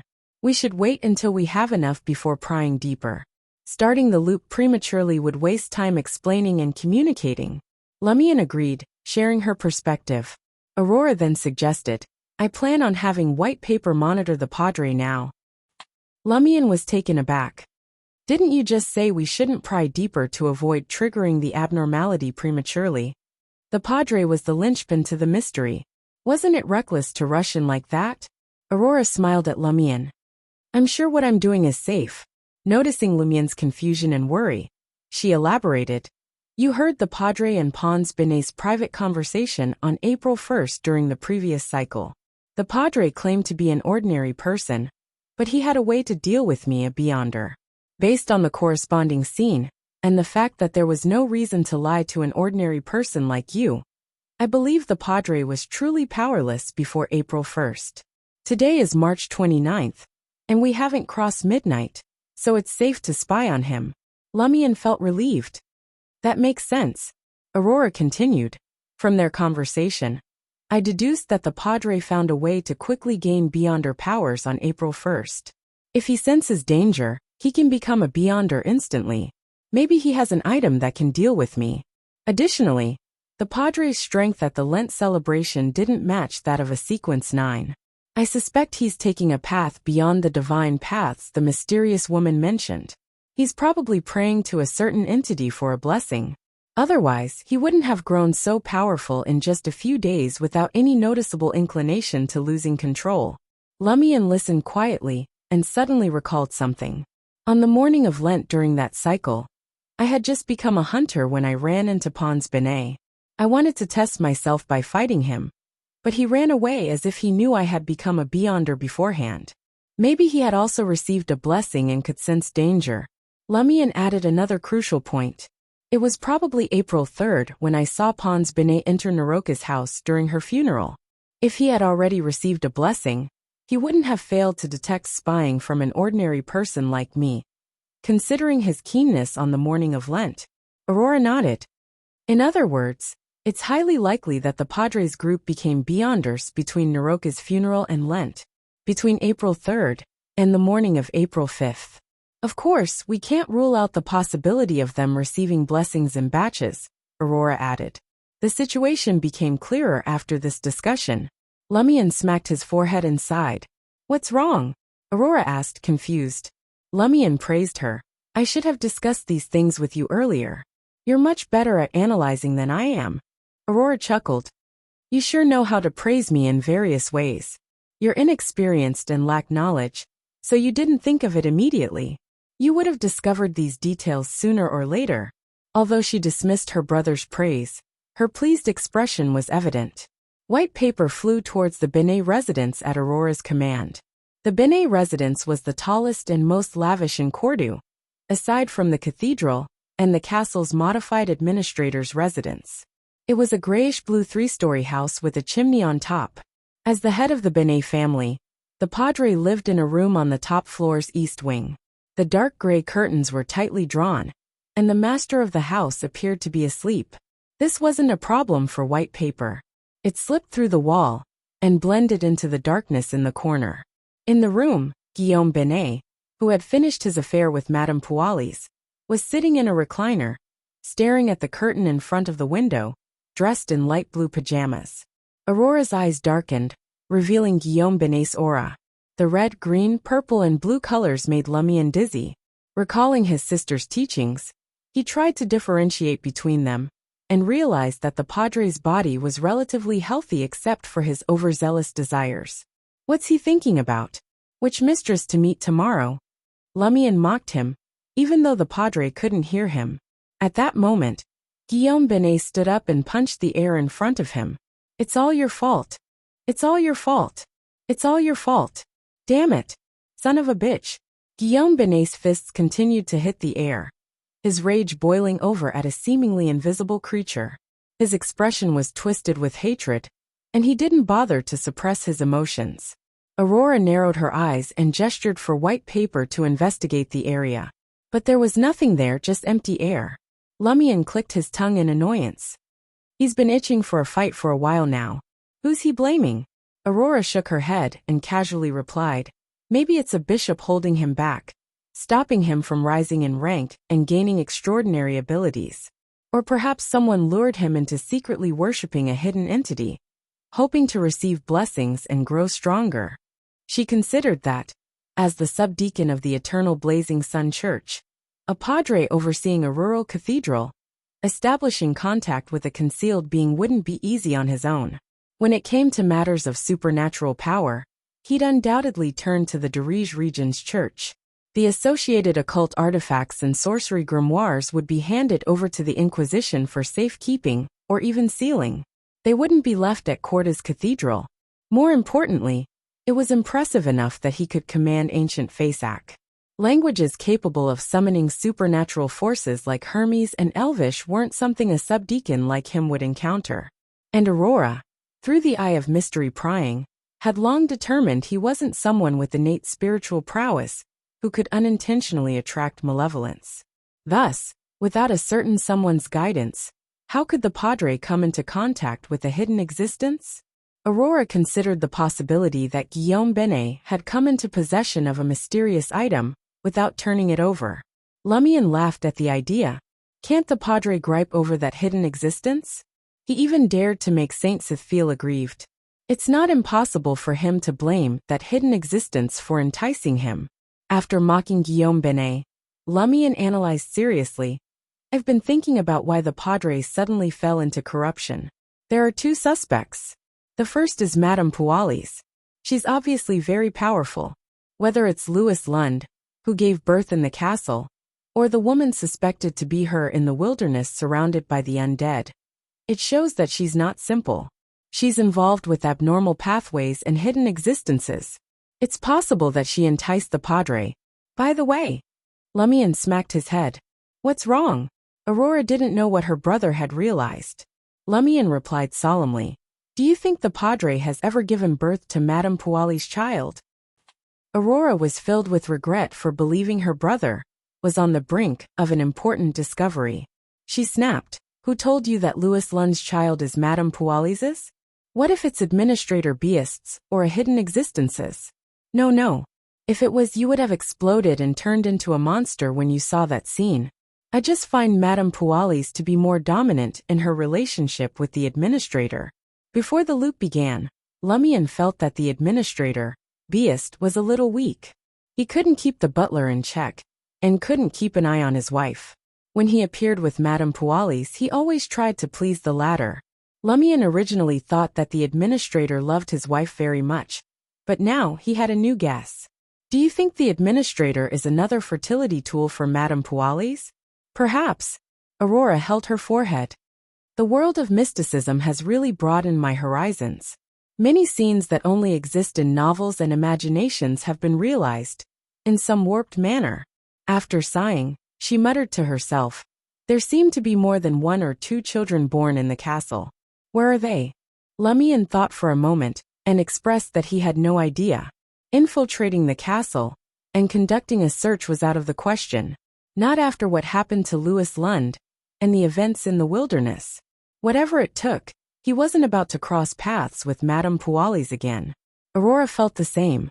After their run-in with Madame Pualis, the siblings wanted nothing more than to avoid her at all costs.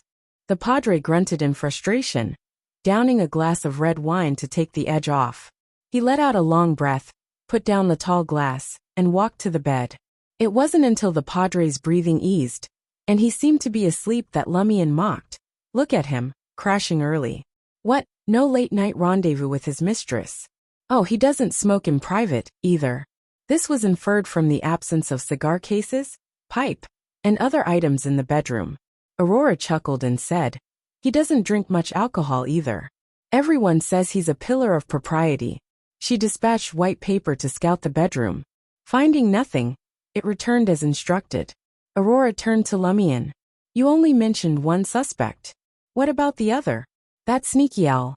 Always watching, never acting. Lumion voiced his guess. It might have led the Padre to the legendary warlock's legacy. Aurora felt that the possibility was quite high.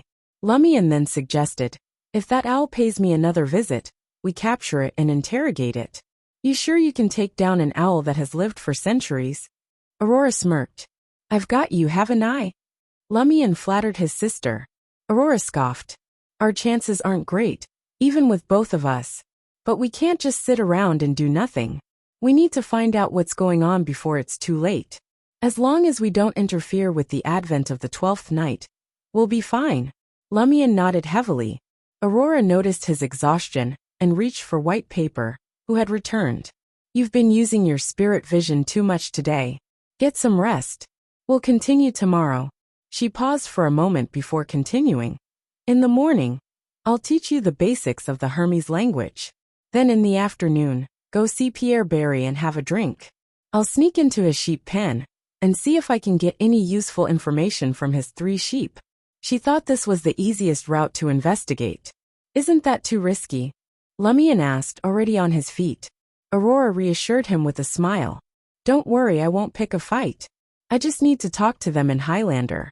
It shouldn't raise any alarms. They might know something useful. Lumian nodded.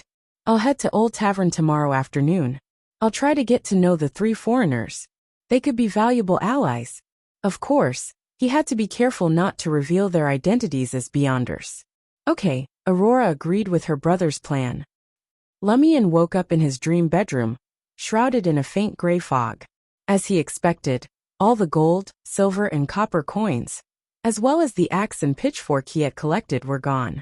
The cycle had reset the dream. I have to gather them again, Lumian muttered to himself as he left the bedroom and headed to the study. He picked up the lever blue from the table and flipped through it idly. Many of the words had been cut out. Indeed, I was the one to send the request for help. He no longer felt anything about being the one who had sent the request for help. He suspected that Aurora had guided him in sending the request. After all, he had no knowledge of mysticism back then, so he would have relied on a reliable messenger or a postman. Speaking of which, Lumian realized that the postman who came once a week wasn't in the loop. He figured that the officials probably prevented ordinary people from entering Cordu after receiving the letter. Lumian looked around for a box to store the letter, but he couldn't remember how many similar items Aurora had in her collection, so he gave up. He got dressed in a way that didn't affect his movements, grabbed his iron-black axe, and headed out into the wilderness filled with crevices. He walked towards the ruins surrounding the dark red mountain peak. Lumian easily dispatched the 2 familiar monsters. He slung the shotgun, cloth bag of lead rounds and assortment of coins. He moved forward cautiously, deliberately avoiding the path he had taken before, knowing that he was not prepared to face the 3-faced monster. As he made his way through the collapsed buildings and thin gray fog, the constantly alert him took a sniff. He caught a whiff of blood. After some thought, Lumian sneaked into the shadows and hid in a hidden space on the top of a half-collapsed house, peering through a gap between a few rocks.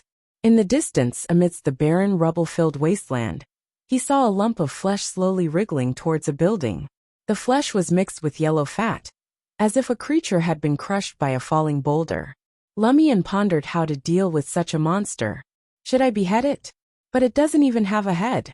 Suddenly several dark black, fleshy ropes appeared out of nowhere and bound the blob of flesh tightly. Tentacles? Lumian was momentarily dumbstruck before recognizing the appendages that ensnared the fleshy mass. He knew Aurora's novels well and had seen all the illustrations. Not only did he recall every melodramatic scene, but he also grasped concepts typically beyond his ken, such as monstrous tentacles. 7 or 8 inky tendrils enveloped the fleshy lump, dragging it towards the crumbled building. A figure emerged from the chaos of strewn rubble. The creature bore a humanoid form, its upper body and feet bare, clad only in black pants. But it lacked a head, sporting only a remnant of a neck. A whirl of razor-sharp teeth filled the cross-section, and its crimson skin gleamed between them. Lumian couldn't help but imagine a human whose head and half their neck had been replaced by some bizarre, gaping orifice. He shook his head, unable to locate a weak point for attack. 7 or 8 fleshy tentacles sprouted from the monster's maw, swiftly hauling the fleshy mass before it and hoisting it up. The creature's neck-mouth blossomed open like a morning glory. Its pearly, needle-like teeth clamped onto the flesh, swallowing it whole like a snake devouring its prey. Lumian scoffed silently. So you still need to eat. Thought you guys could survive without food. He then fell into deep thought. Monsters should be common in these ruins. Food must be scarce. So some monsters feed on others like now. Or maybe, everyone's both hunter and prey. Could I lure an unbeatable monster to others and exploit the chaos? Theoretically, yes. But it's risky. They might just team up to kill me first.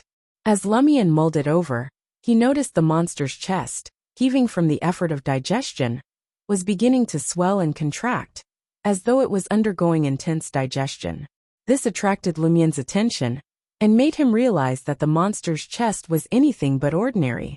3 black, seal-like marks adorned its pectorals and base of the neck. Lumian's pupils dilated instinctively, straining for a better look. He'd seen something similar on the Padre. At the end of the Lent celebration, the Padre's body had swelled, tearing his clothes to reveal a black mark. Upon closer inspection, Lumian confirmed that the 3 black seals on the monster matched the Padre's. composed of cryptic words and symbols. They seemed to connect with an ineffable realm. The difference? The Padre bore at least 11 or 12 marks, whereas the monster had only 3. What's the deal with these marks? Are they bestowed by a hidden power? And the more you have, the greater the boon? Lumion wondered, perplexed. He tried in vain to memorize the markings, but couldn't in such a short time. Without pen or paper, he couldn't reproduce them either. The monster finished digesting the fleshy mass. It swung its arm, shaking the fleshy tentacles beside its mouth orifice. The mark beneath its neck glimmered, and a low hum emanated from its chest. The sound swelled, evoking a maelstrom of air tearing through a beehive, whistling in and out of countless tunnels. The trumpet-like orifice gaped wide, amplifying the maddening drone. The cacophony grated on Lumion's nerves, making him itch to pummel the beast. Your noise is unbearable, you know that? As rage coursed through his veins, Lumion acted on impulse. Leaping from the partially collapsed rooftop, shotgun in hand. Bang! Lumion hit the ground hard, his eyes locking onto the monster's gaping maw filled with razor-sharp teeth.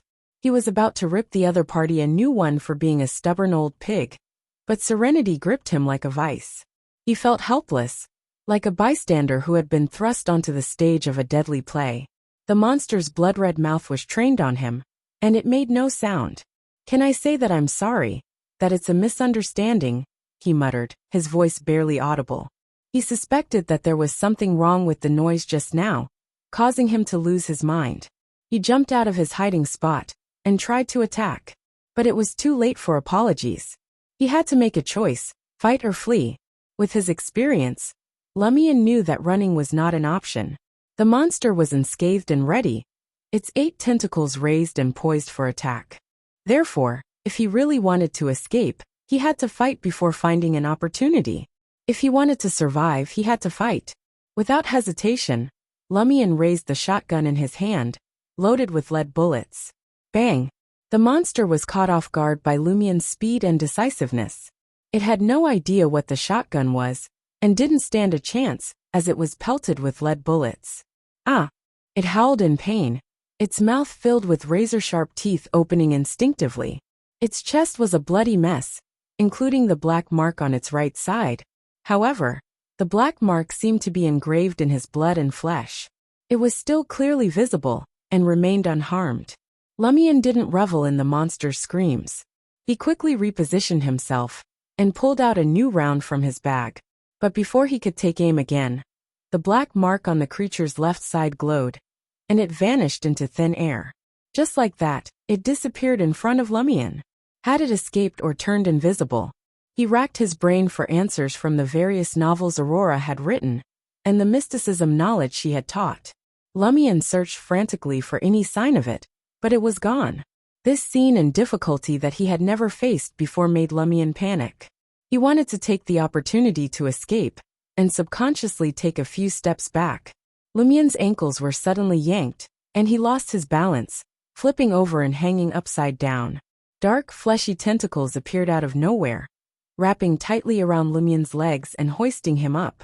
The monster was right in front of him, its black mark glowing on its right side. The vortex-shaped mouth filled with white, razor-sharp teeth widened to reveal a blood-red interior. The stench was overwhelming, and Lumion felt dizzy as he hung upside down.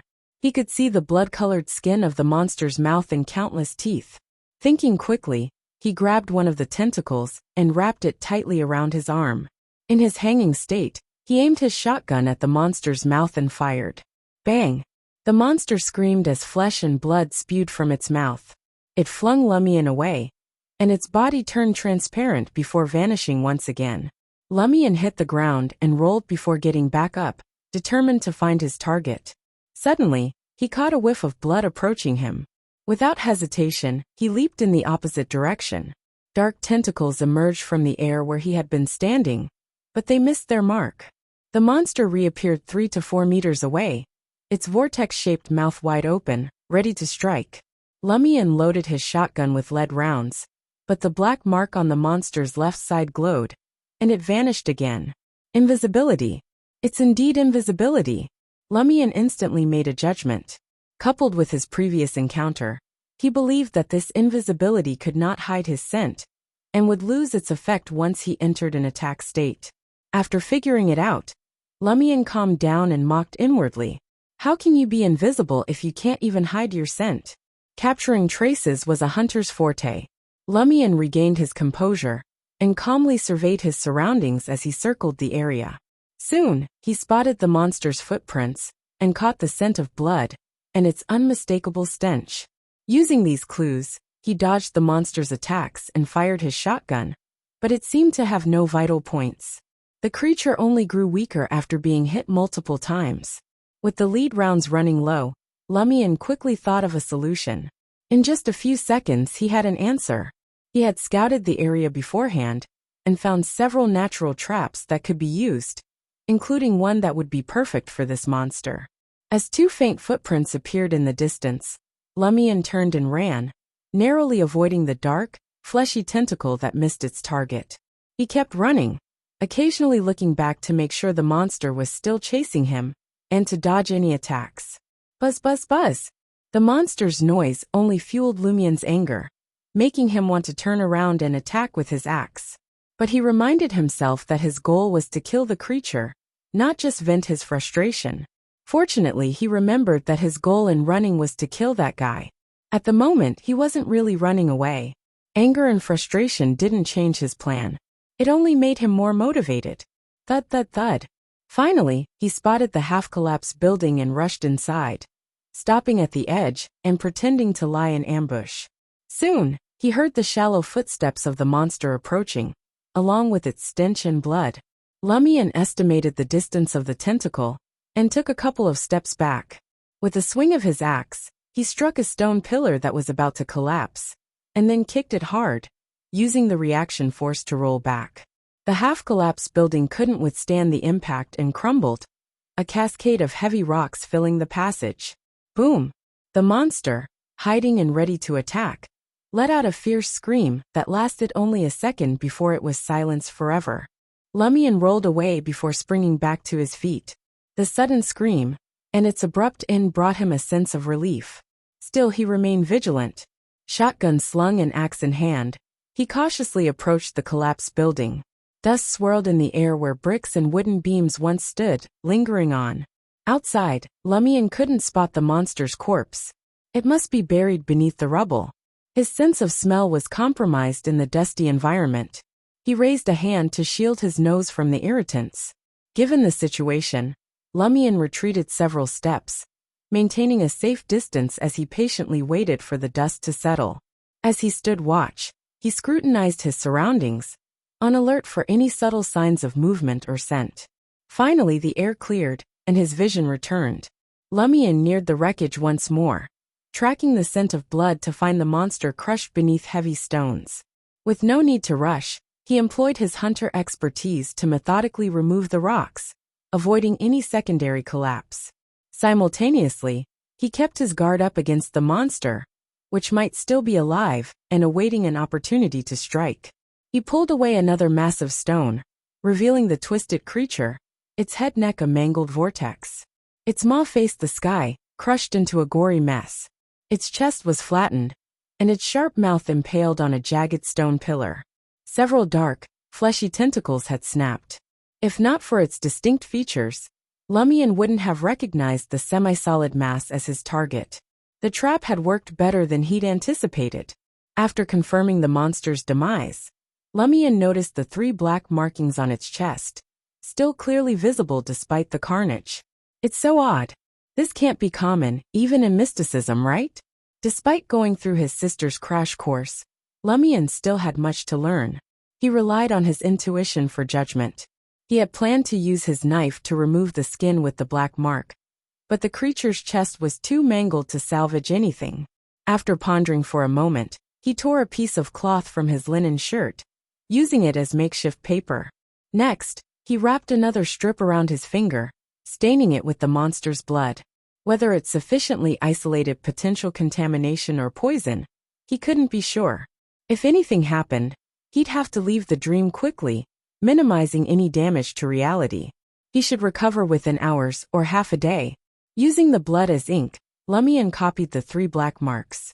As he drew, dizziness struck, and a swelling pain pulsed in his forehead.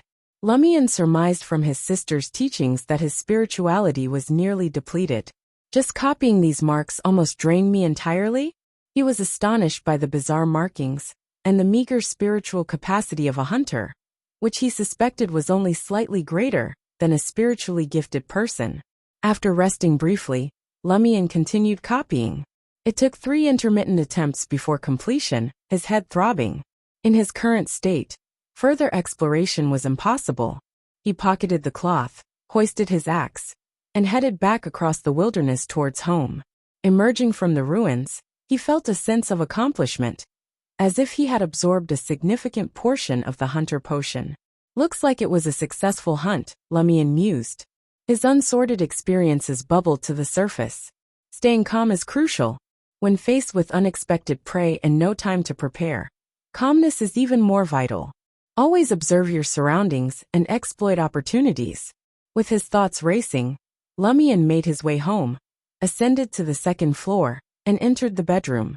He forced himself to memorize the marks for a while before collapsing on the bed in exhaustion. The next morning, when Lumian woke up, his temples were still throbbing a bit. That was a sign his spirituality had been drained in the dream ruins. He shook his head and left the room to splash his face in the washroom. When he went downstairs, he realized his sister had already made breakfast: toast with jam, sliced sausages, and strong black coffee. So early? Lumian blurted out in surprise. His sister rarely woke up early.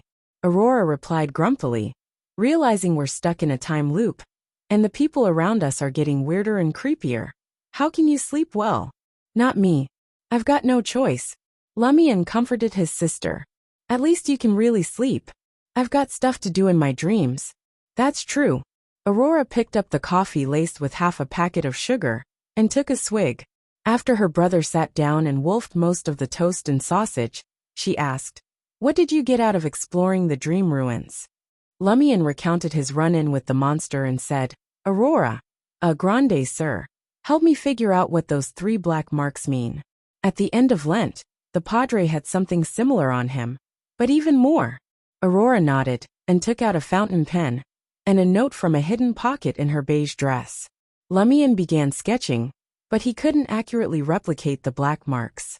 Soon, he handed the note to his sister and introduced, "I only memorized it a few times. I can't be sure if some of it's right or wrong, but some of it must be. Here, and here are spot on." Just replicating part of the mark had drained a lot of his spirituality. Aurora placed the note on the dining table in front of her and focused on it for a while. "These words aren't any I know. The symbols that go with them are more warped than those commonly seen in mysticism too." Lumian was a little disappointed when Aurora added, "Judging by the influence of transcendent words and symbols on the surroundings, and the leverage the marks have on natural power, I suspect this is the outward manifestation of a special contract." As she spoke, she tapped the note with her index finger.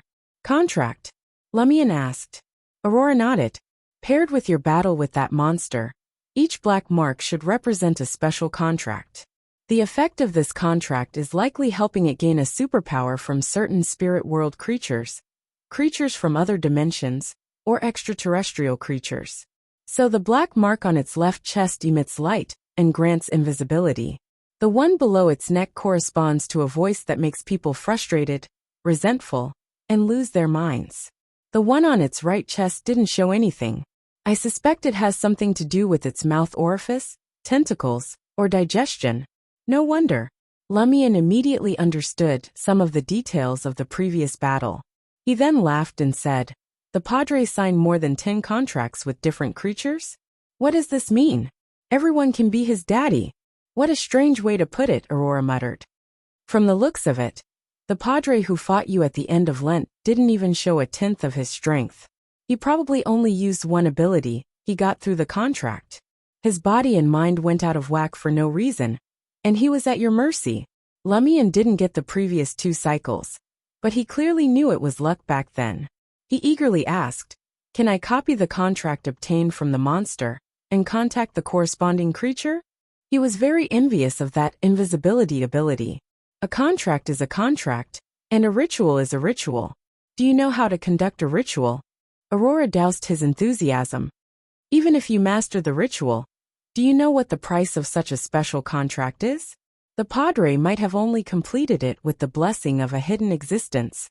Aurora paused for a second and muttered to herself, "Why does the monster in your dream ruin have such a black mark?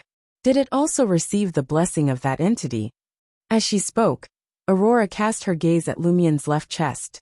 Could it be related to the black thorn symbol sealing your heart? The Padre had one too. Maybe the thorn symbol represents a hidden existence that created the dream ruin. The key to breaking the cycle might be hidden there. Or, maybe reality can only solve the problem by doing something simultaneously with the dream ruin. It's possible, Lumien thought, realizing that this could explain why the monster had a black mark, and why the mysterious lady wanted him to explore the dream ruins. He let out an emotional sigh. Aurora, a grande sir, your imagination is indeed much richer than mine. That's what an author should be like, Aurora replied with a smile. After breakfast, Aurora brought Lumien to the study to teach him Hermes. They ended the lesson around 3 or 4 in the afternoon, only stopping to grab a quick bite to eat. All right, you can go out and drink with Pierre Barry now, Aurora said, realizing it was time, and that no one would suspect them. Lumien acknowledged her instruction briefly, and expressed his concern. You must be careful. Aurora was going to take the risk of coming into contact with the 3 sheep to gather information. Lumien arrived at the dilapidated 2-story house where Shepherd Pierre Barry lived, and looked around before asking the old woman, "Where's Pierre?" The old woman, Pierre Barry's mother Marty, appeared to be in her early 50s, but had many wrinkles due to overexertion from work. Her skin was freckled, and her black hair had turned gray. She looked almost as old as Naroka. He went to the cathedral, Marty replied. Lumien was alarmed. He went to the cathedral again. If Lumien remembered correctly, Pierre Barry would undoubtedly visit the cathedral to offer his prayers past noon of March 30th. He and Raimund had crossed paths with him during the previous cycle, and Lumien had also encountered him at the village square at a similar hour. However, it was already 3 or 4 in the afternoon. When did he leave? Lumien inquired. Marty pondered for a moment and responded, around the time taken to cover a mile. In the countryside, except for a handful of people, hardly anyone owned a timepiece. Time was generally conveyed through specific activities and indications, such as grape harvesting season, the duration of a mile's walk, and so forth. Obviously, if the time frame was brief enough for people to perceive it more distinctly, a few minutes and 15 minutes would be employed in verbal expressions. A mile? That isn't too far. Lumien speculated that Pierre Barry had already gone to the cathedral around noon, and had yet to return. 1 mile in Cordoue was equivalent to 1 kilometer in the Intisian metric system. After bidding farewell to Pierre's mother, Marty, Lumien departed from the Barry residence and proceeded towards the village square. He was unsure whether Pierre Barry had visited the cathedral at noon and returned again in the afternoon, or if something had cropped up, delaying his return. If it was the former scenario, Lumien could sense something brewing. It was highly unusual for Pierre Barry to frequently visit the cathedral to meet the Padre. Something dreadful was certainly afoot. If it was the latter scenario, it would be a massive problem. Before Lumien, who retained his memories, and Aurora, who already knew the cycle, made an attempt, the history should remain unaltered. If there were any deviations, it could indicate that the siblings had not completely comprehended the pattern of the cycles, or that there were others who could retain their memories. With this in mind, Lumien heaved a sigh and raised his hand to strike his face. He was so startled that he forgot to inquire if Pierre had visited the cathedral at noon. That was crucial. It was far too suspicious to turn back and ask now. Lumien could only obtain some information from Pierre when they drank together later. He quickly suppressed his frustration and strode towards the square. Upon entering the Cathedral of the Eternal Blazing Sun, he saw the Padre, Guillaume Benet, standing in front of the altar with several sunflowers. He was conversing with a few individuals seated in the front pew. As soon as Lumien entered, Guillaume Benet ceased speaking and glanced over. Some plot. Lumien smiled as he approached the altar, Observing the individuals listening to the Padre's sermon, he spotted Shepherd Pierre Barry, the thug Pons Benet, and a few of his henchmen. He also saw the Padre's mistress, Madonna Benet, and Sybil Barry. He was surprised to see a man here but also found it reasonable. Arnaud André, Naroka's youngest son, a farmer in his 40s. "Hello, Pierre." Lumian greeted him with a smile, but he halted midway. The second half of his sentence was meant to be, "Aren't you buying drinks? Why are you here?" However, he suddenly became vigilant and remembered that this arrangement had yet to occur in this cycle. This was something that had only transpired in the previous cycle. This was the first time Lumian had encountered Shepherd Pierre Barry in this cycle. As Corda's prankster king, Lumian's reflexes were lightning quick. He promptly altered his posture and extended his arms towards the altar. Praise the sun. Keeping up the facade, his thoughts raced as he conjured up a fresh alibi. After paying homage to the sun and receiving a response from the Padre, Lumian pivoted and addressed Pierre Barry, who sat at the front row's edge, gazing at him with bewilderment. "I heard you had returned to the village, so I went to your dwelling to seek you out. Lo and behold, you're here in the cathedral." He didn't specify who had informed him, knowing that Pierre Barry would have been spotted en route to the cathedral. With no witnesses to his lie, Lumian had a fallback option. Ava's father, the cobbler Guillaume Lizier. "Why are you looking for me?" Pierre Barry rose to his feet, clad in a dark brown robe, his blue eyes brimming with gentle amusement and perplexity. Lumian had already prepared a plausible excuse. He grinned and responded, "I yearn to hear your tales while tending to your flock. Diverse countries, varied hamlets, and sundry locales. They must be enthralling." In the past, he had frequently conversed with newly returned shepherds to enrich his knowledge. Without waiting for Pierre Barry's reply, Lumian shifted his gaze from his disheveled and greasy black hair to his brand-new leather shoes. "Did you make it rich?"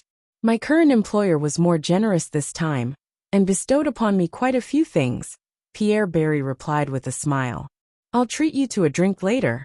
"All right." This was precisely what Lumian had been angling for. He even inquired, "When will you be heading there?" This displayed the panache of a regular patron of Old Tavern. He was unashamed when it came to cadging a glass of wine. Pierre Barry glanced at Guillaume Benet, the Padre, and received a corresponding hint. "How about after dinner?" he suggested. "Agreed," Lumian assented readily. Thereafter, under the scrutiny of the shepherd, Pons Benet, and company, he seated himself in the second pew closest to him. Pierre Barry was momentarily taken aback. "Aren't you going back?" Lumian beamed. "I haven't prayed in ages. I'll seize this opportunity to pray, lest the deity thinks I'm not devout enough. Carry on, carry on. Pretend I'm not here." Saying so, he closed his eyes, lowered his head slightly, and crossed his arms over his chest. Pierre Barry, Guillaume Benet, Pons Benet, and the rest exchanged glances at a loss for words. After patiently waiting for an extended period, and observing Lumian still engrossed in prayer, the Padre turned to Pierre Barry, gesturing for him to inquire. Pierre Barry approached Lumian's side and patted his shoulder. "How long do you intend to pray?" Lumian opened his eyes and stated gravely, "I plan to pray until dinner time. Since there's nothing else to do, I can make a confession later." Guillaume Benet's forehead twitched upon hearing this. Gazing at Madonna, Sybil, Pons, Arnaud, and the others waiting for him, he exhaled slowly. He signaled to Pierre Barry and gestured towards the door. Pierre Barry comprehended the Padre's unspoken message and hastily informed Lumian, "I'm done praying. Shall we proceed to Old Tavern now?" "Absolutely." Lumian stood up, grinning from ear to ear. There was nary a hint of solemnity or piety in his demeanor. Previously, he had discerned that his arrival had impeded the Padre and his accomplice's machinations. In a mischievous attempt to play a prank, he feigned interest and lingered until Pierre Barry was required to depart prematurely. He surmised that the Padre saw through his act. But what use was being the prankster king of Cordu if he didn't create a bit of mischief in such circumstances? He had to maintain his persona to avoid arousing suspicion. Lumian lamented his sister's probable departure to Barry's abode to confer with the three sheep. Had she been present, He could have dispatched white paper to the cathedral to clandestinely overhear the padre's scheme and glean valuable intelligence. Perhaps I can undertake this in the next cycle. But would Pierre detect our surveillance? Pierre is no simpleton. He is certainly more capable than an ordinary person like the padre. Lumien's thoughts raced as he trailed Pierre out of the cathedral and towards the old tavern. In the sheep pen behind the Barry household, Aurora, donned in a white gown, circumnavigated the woods and vaulted the wooden fence. As an alluring woman seldom seen in the village, she had to choose this relatively secluded path. Otherwise, she would be subjected to small talk or worse, suspicion. When will I learn the spells of invisibility and shadow concealment? Aurora ruminated wistfully as she advanced towards the 3 sheep that had huddled beside a haystack. Speaking in Highlander, she said, "Do not fret. I am the adversary of Shepherd Pierre Barry." The eyes of the 3 sheep, whose coats were besmirched with filth, underwent a rapid transformation. Their initial vigilance and apprehension gave way to hope and perplexity. Despite their initial reservations, they did not retreat and permitted Aurora to approach. Aurora continued, "I discovered your peculiarities through certain means. You were once human, were you not?" The eyes of the 3 sheep were suddenly imbued with shock, elation, hope, and skepticism. They instinctually bleated. Aurora surveyed them. "You cannot speak, but you can write, can you not?" One of the sheep was stupefied for a moment before hastily inscribing on the ground. It scribbled a simple Highlander word, "Yes." The sheep was confirming that they were once human. What transpired? Why were you transformed into sheep? Aurora pondered briefly before adding, "Write the beginning, middle, and end separately to save time." The 3 sheep divided the task and inscribed different portions of the narrative on the surface of the soil using their hooves. Before long, they had each completed a sentence. "We were caught. A ritual was conducted, swaddled in sheepskin and metamorphosed into sheep. A ritualistic sorcery that can convert a human into a sheep using sheepskin? Humph. That is decidedly easier than transfiguring a person into a sheep. The only question is, which deity was the ritual invoking?" Aurora queried as her mind raced. "Did Pierre Barry capture you? Is he alone?" She wished to ascertain Pierre Barry's current strength. "Yes," one of the sheep responded. The other sheep added more. "He has an accomplice." They were both exceedingly formidable. Pierre Barry was already immensely powerful before his return to the village. Aurora suddenly detected something amiss. Why did Pierre Barry appear to be under the sway of Guillaume Benet the Padre? Guillaume Benet was still an ordinary person. The more Aurora ruminated on the matter, the more her suspicions intensified. How could the powerless Guillaume Benet possibly subdue the mighty Pierre Barry, who possessed no less than supernatural abilities? If the Padre was indeed favored by the clandestine force to the extent that his clique considered him their leader, he should have been bestowed with a boon long ago and elevated above the common masses. Should he decline the boon, he would inevitably face ostracism. In these circumstances, his standing, authority, and machinations paled in comparison to his might or the gulf that separated him from divinity. Aurora lacked the luxury of time to ponder this, and could only conceive of 2 plausible explanations. Either Guillaume Benet was not the true leader of the small group, and was merely exploiting his status to orchestrate and conceal the anomaly from the eternal blazing sun church in Dirige. Or, he was not rejecting the boon, but merely biding his time to attain greater power. Neither explanation boded well. Aurora directed her gaze at the 3 sheep and inquired, "Who was the man that accompanied Pierre Barry in his assault on you?" The 3 sheep scribbled down their responses. "Near Best. A shepherd named Muir. He goes by the name Muir. Near Best too has achieved extraordinary power?" Aurora was acquainted with the individual in question. Muir was a fellow shepherd from Cordoue who frequently grazed his flock alongside Pierre Barry. But he had seemingly not returned early this time. "Where is Muir?" "I did not spot him in the village," Aurora queried. The 3 sheep moved a few steps away and found a new patch of unmarked soil on which to write. "He's dead. I killed him. We took him out, but we were apprehended." Had he fallen victim to a counterattack? Aurora nodded pensively. "Are all of you Beyonders?" The 3 sheep ceased writing Highlander with their hooves and nodded in assent. Aurora acknowledged them tersely, as she raced to process the implications.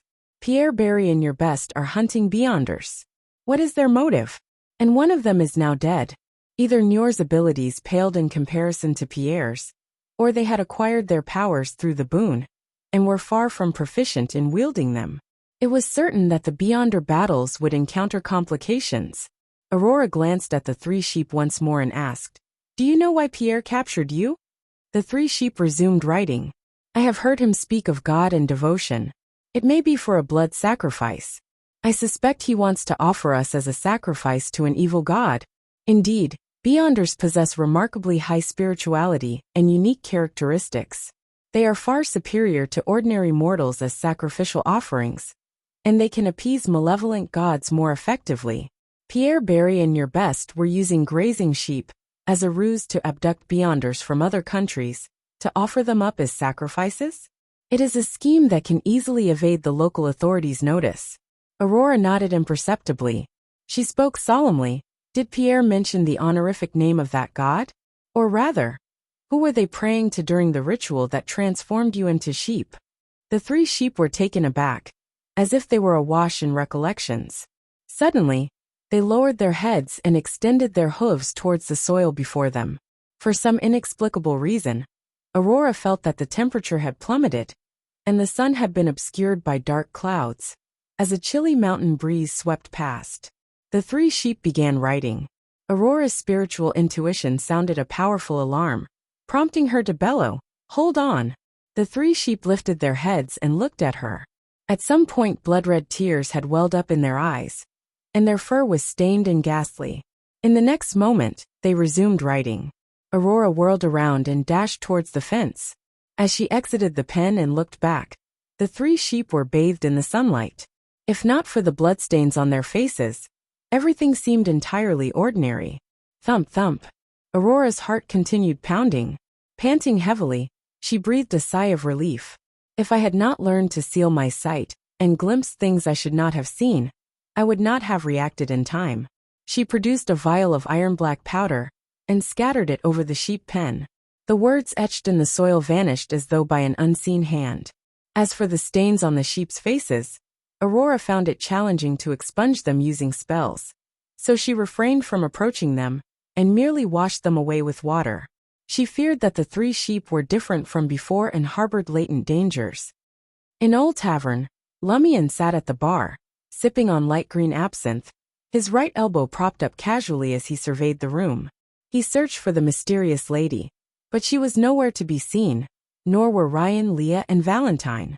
Lumion knew not when the former would arrive, and as for the latter three, he assumed they were wandering the village, engaging in idle chatter.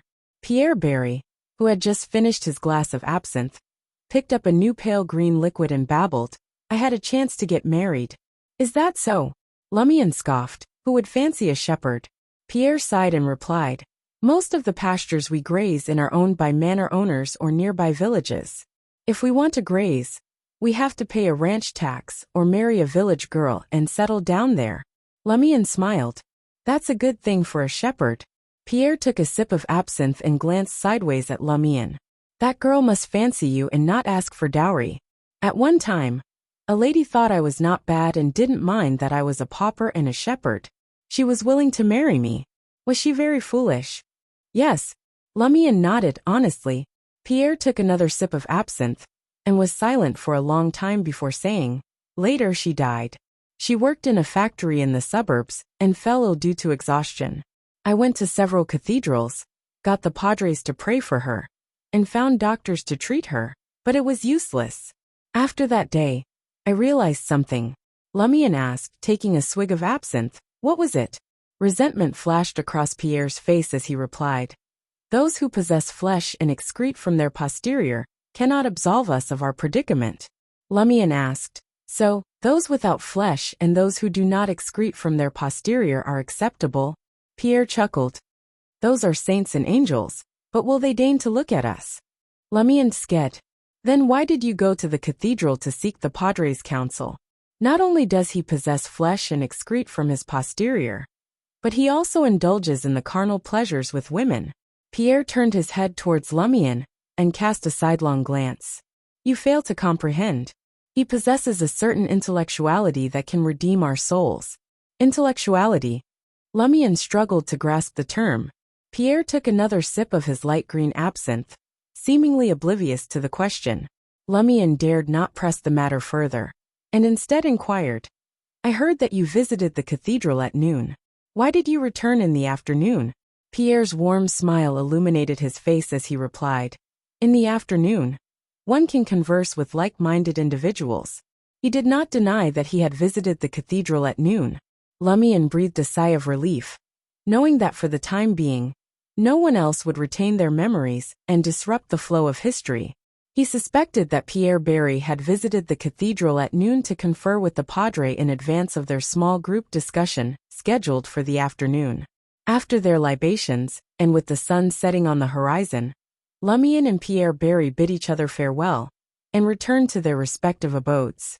Pons Benet, the padre's younger brother, abruptly emerged with a few thugs, and obstructed Lumian's way upon him reaching a secluded path. The brawny raven-haired, azure-eyed Pons Benet stared at Lumian and smirked maliciously. You were good at pranks in the afternoon, no? Wasting our time in the cathedral. If the padre wasn't there, I would have beaten you up, bastard. Come and eat Daddy Pons's XX. Initially taken aback by this imbecile's foolishness, Lumian was elated. His and Aurora's judgment was correct.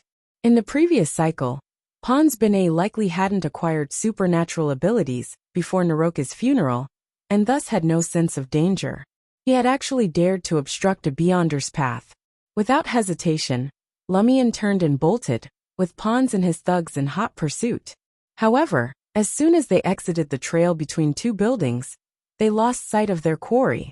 Pons Benet scanned his surroundings and ordered his subordinates, spread out in search. He deemed it impossible for Lumian to have fled so swiftly, and believed he was hiding nearby. The thugs dispersed and combed the area for any potential hideouts, leaving Pons Benet alone at the trail's entrance. Lumian, who had ascended to the second floor of the adjacent building, chuckled and leapt towards Pons. Bang! Pons was sent hurtling to the ground with tremendous force, gasping for breath, and momentarily incapacitated. Had Lumian not restrained himself and struck him directly, he might have broken several bones. Lumian stood up, clasped Pons's forearms and smiled at him, saying, Come, let us become better acquainted. Before Pons could offer any resistance, Lumian pulled him into his embrace and kneed him. Pons's eyes nearly bulged out of their sockets, and his face twisted in agony. Thud! Lumian released him, allowing the man to crumple to the ground like a shrimp. He then turned and darted down the trail, vanishing from sight before the thugs returned. In the kitchen, which also doubled as a part-time living and dining area, Lumian updated his sister on his situation. Pierre Barry visited the cathedral in the afternoon. It's confirmed that Pons Benet still lacks any superpowers. Aurora nodded slightly, and recounted her own experience, particularly the inexplicable danger at the end. Lumian pondered for a moment before remarking, That enigmatic lady claimed that certain entities might corrupt you merely by acknowledging their existence. Aurora recollected the situation, and surmised that her brother's account was accurate. She sighed, overcome with emotion, and remarked, To think that such dreadful corruption can be brought about by that concealed entity worshipped by Pierre Barry and his accomplices. Even the evil deities mentioned in ancient manuscripts fail to elicit such a reaction. Lumian showed no signs of surprise and said, Otherwise, why are we trapped in a time loop? The more Aurora contemplated, the more perplexed she became. She muttered, Is it possible that we have to confront the concealed entity on the 12th night and defeat it to end the cycle? This would entail gathering ingredients, digesting the potion, and undergoing repeated cycles to become a deity. Lumian interrupted her train of thought, as he realized that his sister was becoming increasingly irrational. Stop. It cannot be this extreme. Aurora acknowledged his remark tersely and nodded slightly. You are right. We have at most one more cycle. It is impossible for us to become deities within 20 days. She then shrugged and added, There is no hope. Let us wait for death. Even Lumian, who had an inventive mind, struggled to keep up with his sister's thoughts. Aurora exhaled and looked at her brother. All right, I am done venting. Continue. Lumian appeared puzzled, and took a few seconds to understand what his sister meant by continuing. By the look of things, the 3 transformed sheep are to be offered as sacrifices and brought back to Cordu. It is no surprise that they did not wait until early May. The 12th night is, in fact, the day of a grand-scale sacrifice to the concealed entity. Aurora's eyes scanned the surroundings, and she said, "That was my assumption. But why did the Padre and his accomplices receive varying degrees of blessings before Lent? According to my understanding, it should have been an exchange through sacrifice." Drawing on his malicious perspective, Lumian made a bold conjecture based on the previous cycle's events. A small sacrifice and a grand ritual? At the end of the Lent celebration, the Padre, who had obtained extraordinary powers, no longer concealed his abnormality. It is evident that he was planning something significant. After pondering for a moment, Aurora said, "The Lent celebration could be a part of the grand ritual." Before the grand ritual, the Padre made up his mind and offered his soul to the evil deity. With a certain amount of offerings, he obtained a plethora of blessings, completely revealing his true colors. By the looks of it, everyone in Cordu will be implicated once the Lent celebration commences. No one can escape. The siblings exchanged glances and believed that their assumption was close to the truth. However, if the abnormality erupted entirely from the Lent celebration until the 12th night, how could they patiently wait until the final ritual to find the key to the cycle? There was a high probability that everyone in the village, apart from those who died as sacrifices, would be corrupted. "I am only a sequence 7. Aurora covered her face and said, "And you are only a sequence 9. They were facing such a dire situation. Based on Lumian's account of the battle at the end of the Lent celebration, and his recent experience hunting black-marked monsters, she knew that she was no match for the Padre, who had received a boon. She felt that she had to prepare in advance before she could confront Pierre Barry. Lumian had fortunately defeated the mutated Padre in a 1-on-2 battle. Yet, preventing the Padre and his accomplices from obtaining superpowers in advance could avert the 12th night. The cycle would most likely restart in advance. How difficulty! How difficulty! Aurora slammed the dining table with a mournful expression. Without waiting for Lumian's response, she raised her hands and tousled her blonde locks, as if releasing pent-up emotions. After a series of gestures, Aurora composed herself and calmly addressed Lumian. "Seek out the trio of foreigners tomorrow morning. You may disclose the abnormality in the village to them. Concealing our status as beyonders is unnecessary." Aurora asked excitedly, "Did it work?" Lumian nodded and recounted his experience. "It's a success." Aurora breathed a sigh of relief. "You're impressive. It's probably due to your special enhancement. Other hunters would need at least 2 weeks of practice, and some might have to reach sequence 8 before they can activate their spirit vision easily. You can only see a vague ether body. The red color means I'm healthy. You won't be able to see much else with your soul body's current strength as a hunter." She pulled out a tiny ink bottle and unscrewed the cap. "Let's see if you can see white paper." Lumian focused and saw a transparent bubble emerge from the bottle. It was similar to the bubbles he made while blowing soapy water, about the size of a fist and tinted red by the moonlight. He could barely keep track of it, and feared losing sight if he blinked.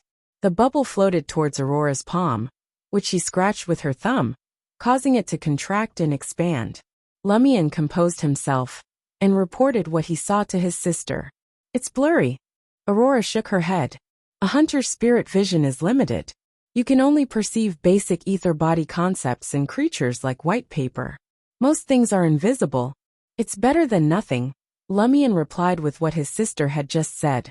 Having never experienced a stronger spirit vision, he was rather content with his current situation.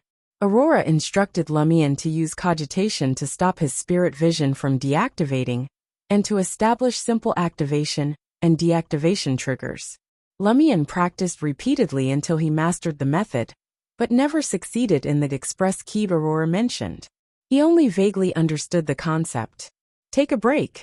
We'll monitor the Deputy Padre later for any anomalies," Aurora advised. Noticing Lumian's pale face from depleted spirituality, she urged him to rest. They ascended to the second floor and lit the lamp in the study. Lumian dozed off in a recliner while Aurora read, waiting for night to deepen. Lumian forced himself to remain sleeping instead of exploring the dream world. Aurora woke him up shortly after. "We can observe the deputy padre now." "Okay." Lumian sat up and faced his sister. Aurora opened a miniature ink bottle and stroked white paper with her right hand, her eyes darkening. With the aid of the contract, she recited in Hermes, "My contracted creature, bear the uniqueness of my eyes." Lumian couldn't understand or see anything without his spirit vision. He waited patiently. In mere seconds, Aurora withdrew her hand and sat down. White paper is on its way to the deputy padre's house. Lumian inspected the scene and noticed that his sister's eyes reflected trees swaying in the dark, not the study or himself. The trees were left behind swiftly. That's what white paper sees, Lumian realized. Aurora took out a mirror coated in mercury and sprinkled it with light white powder. The powder quickly bloomed with light, covering the mirror with an aqueous layer. In the water, the deputy padre, Michel Garriga, appeared.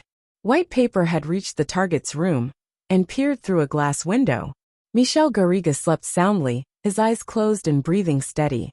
Aurora and Lumian waited patiently, observing from all angles with white paper. Suddenly, Michel opened his mouth slightly, and a blurry, transparent figure emerged. It was a lizard-like thing. The thing that slithered out of Deputy Padre Michel Garriga's mouth was slender and covered in scaly brownish-green skin, like a diaphanous and fuzzy lizard. As soon as it left Michel's body, its dark green vertical eye darted left and right, vigilantly sizing up its surroundings. While doing so, it even peered out the window, but didn't detect white paper. Instead, Lumian and Aurora sensed the coldness and indifference in its eyes. "What's this?" Lumian asked. Aurora shook her head. "I don't know. It looks like a special spirit." Lumian immediately judged. "It sure doesn't look like something good." Even through white paper and the mirror, the lizard-like creature still made him feel uneasy, and his hair stood on end. Aurora glanced at him and reminded, "This lizard seems to possess an ability that leads to a degree of mental corruption. Just looking at it from afar makes one feel uncomfortable. If you stare at it for too long, you might end up with mental problems. You must be careful. If the discomfort is serious, immediately close your eyes and try cogitation. Get your mind right before looking again." "It's fine for now," Lumian tersely acknowledged. "What about you? Don't you feel uncomfortable?" Aurora smiled and replied, "As a mystery prior, I've seen things more corrupting than this. My resistance is much higher than yours. Besides, don't I go crazy occasionally? It doesn't seem to matter even if I go crazier a little more intensely and frequently. I think it's necessary to check your mental state when you said that last sentence," Lumian said, half concerned and half joking. Aurora chuckled. "That's called being self-deprecating. Sometimes it's not as if I can stop looking just because I want to. The mystery prior's eyes are special and can't be completely sealed. I can only barely prevent it from affecting my daily life." As the siblings spoke, the blurry lizard-like creature crawled along the wall and floor at an extremely fast speed to the bottom floor of the house. A few animal skulls hung on the wall opposite the door on the first floor. They were from wolves, deer, and wild boars. The deputy padre, Michel Garriga, wasn't a coordinative. He ought to have lived in the cathedral, but Guillaume Binet had prevented him from doing so using an excuse. He could only rent a place from the hunter Sabate. The lizard burrowed into the wolf's skull and kept entering and exiting the socket. Not long after, it switched to the wild boar's skull and continued doing the same thing after coming out of the deer's pale white skull. The lizard crawled out of the house at a speed several times faster than a galloping horse. White paper quietly floated in the night sky and followed it. The lizard crawled all the way out of the village and finally arrived at the square. It circled around the cathedral and arrived at the cemetery before plunging into a grave. 10 seconds later, it crawled out and entered another tomb with a tombstone. Just like that, the strange lizard-like creature moved through different graves. Lumian could even imagine the scene of it entering and exiting different human skulls in the coffins. That scene made Lumian's skin protrude with tiny goosebumps. He couldn't help but ask, "What is this guy doing?" "Incomprehensible," Aurora asked excitedly, Did it work? Lumian nodded and recounted his experience. It's a success. Aurora breathed a sigh of relief. You're impressive. It's probably due to your special enhancement. Other hunters would need at least 2 weeks of practice. And some might have to reach sequence 8 before they can activate their spirit vision easily. You can only see a vague ether body. The red color means I'm healthy. You won't be able to see much else with your soul body's current strength as a hunter. She pulled out a tiny ink bottle and unscrewed the cap. Let's see if you can see white paper. Lumian focused and saw a transparent bubble emerge from the bottle. It was similar to the bubbles he made while blowing soapy water, about the size of a fist and tinted red by the moonlight. He could barely keep track of it and feared losing sight if he blinked. The bubble floated towards Aurora's palm, which she scratched with her thumb, causing it to contract and expand. Lumian composed himself and reported what he saw to his sister. It's blurry. Aurora shook her head. A hunter's spirit vision is limited. You can only perceive basic ether body concepts in creatures like white paper. Most things are invisible. It's better than nothing, Lumian replied with what his sister had just said. Having never experienced a stronger spirit vision, he was rather content with his current situation.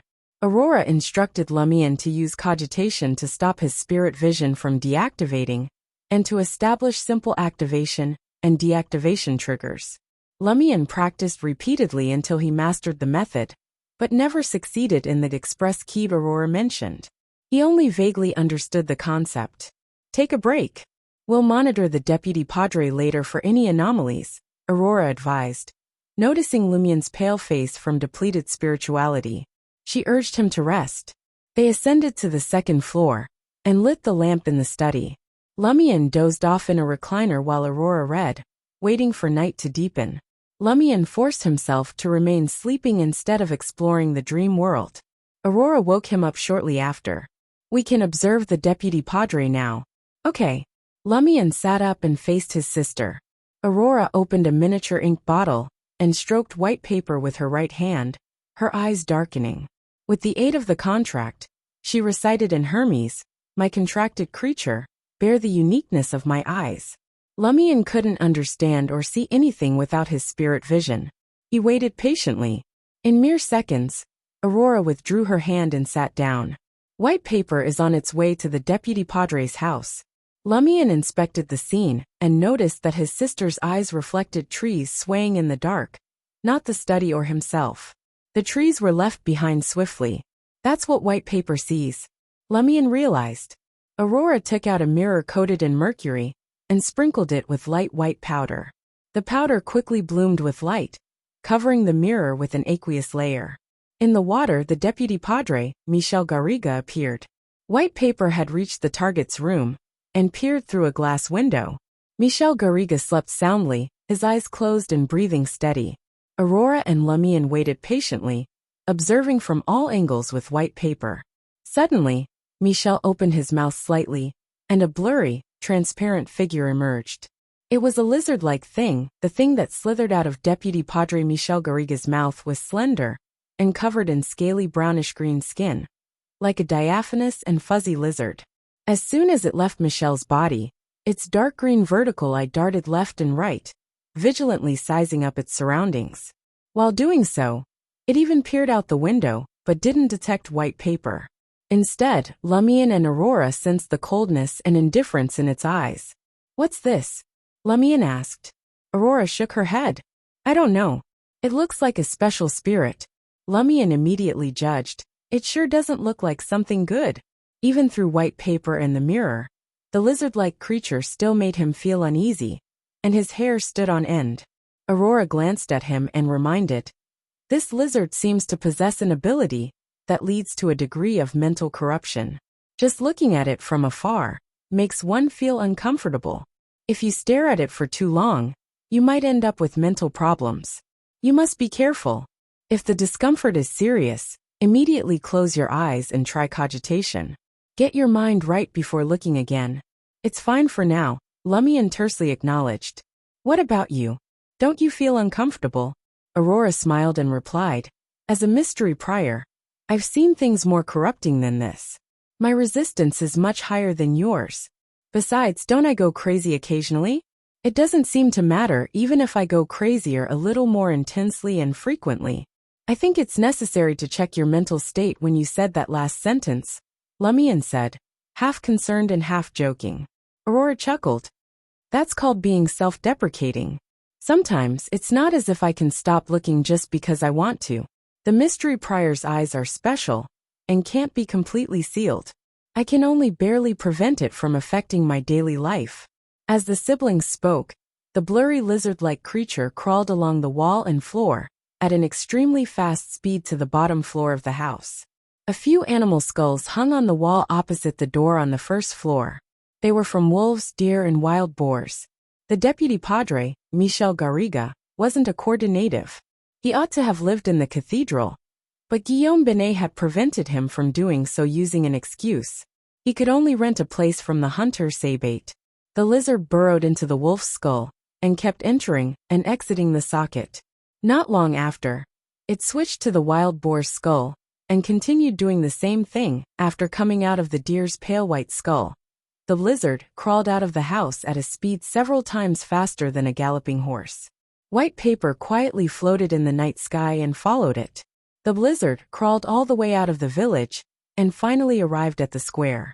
It circled around the cathedral and arrived at the cemetery before plunging into a grave. 10 seconds later, it crawled out and entered another tomb with a tombstone. Just like that, the strange lizard-like creature moved through different graves. Lumion could even imagine the scene of it entering and exiting different human skulls in the coffins. That scene made Lumion's skin protrude with tiny goosebumps. He couldn't help but ask, what is this guy doing? Incomprehensible. After 2 nights of reconnaissance, Lumion discovered that the monsters inhabiting the outskirts of the dream ruins were fewer in number than he'd initially believed. Having dispatched the skinless creature, the shotgun-wielding monstrosity, and the monster with the black mark, Lumion found little else in his search of the area. All he uncovered were a few twitching chunks of flesh. Their sole purpose seemed to be as sustenance. Yet Lumion had long since realized that he had no need for food within the dream. Each time he entered, he felt invigorated and hunger-free. His energy would wane only after extended bouts of exploration or combat, replaced by a sensation akin to hunger. But it was a mild feeling that didn't necessitate additional nourishment. Once the hunger became unbearable, Lumion's spiritual reserves and stamina would be all but depleted. Physically and mentally drained, he'd be forced to exit the dream.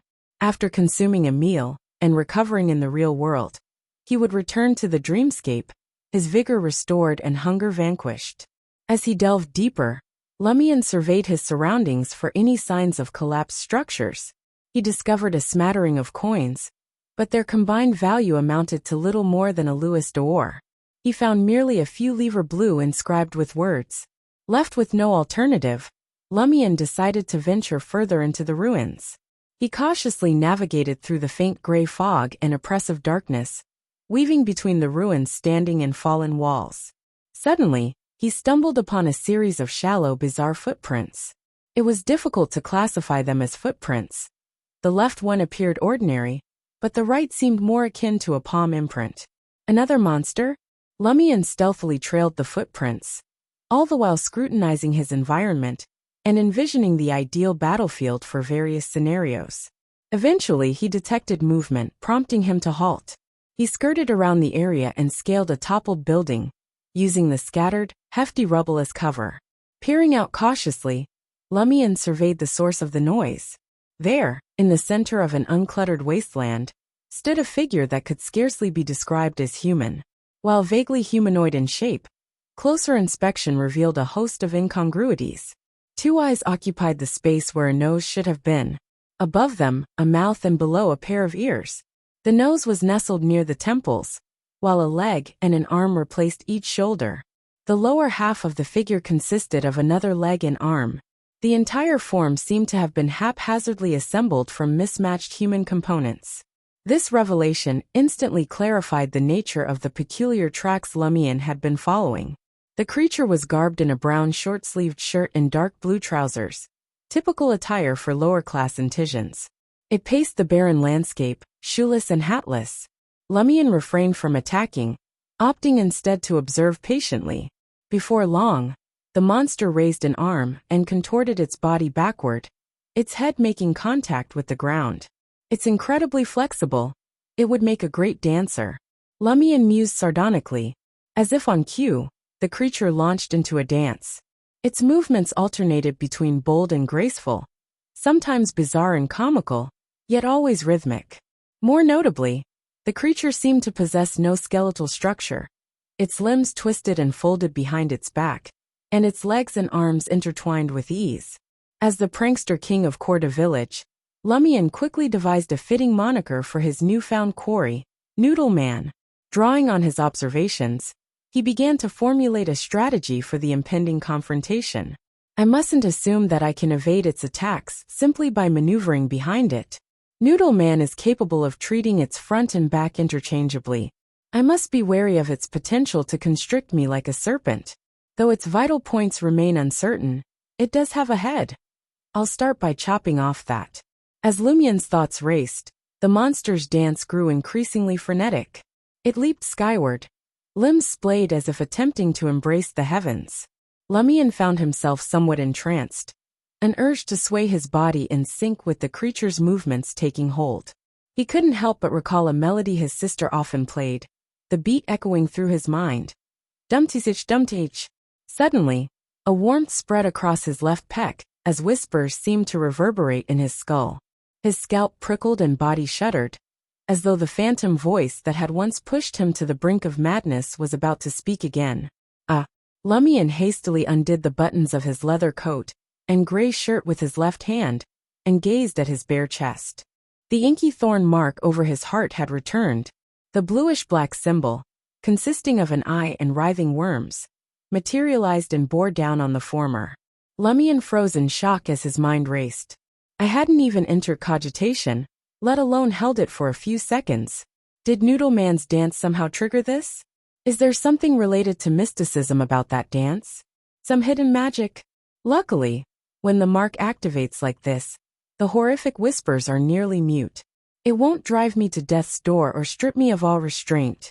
But I'll suffer a skull-splitting migraine, uncontrollable tremors, and disorientation.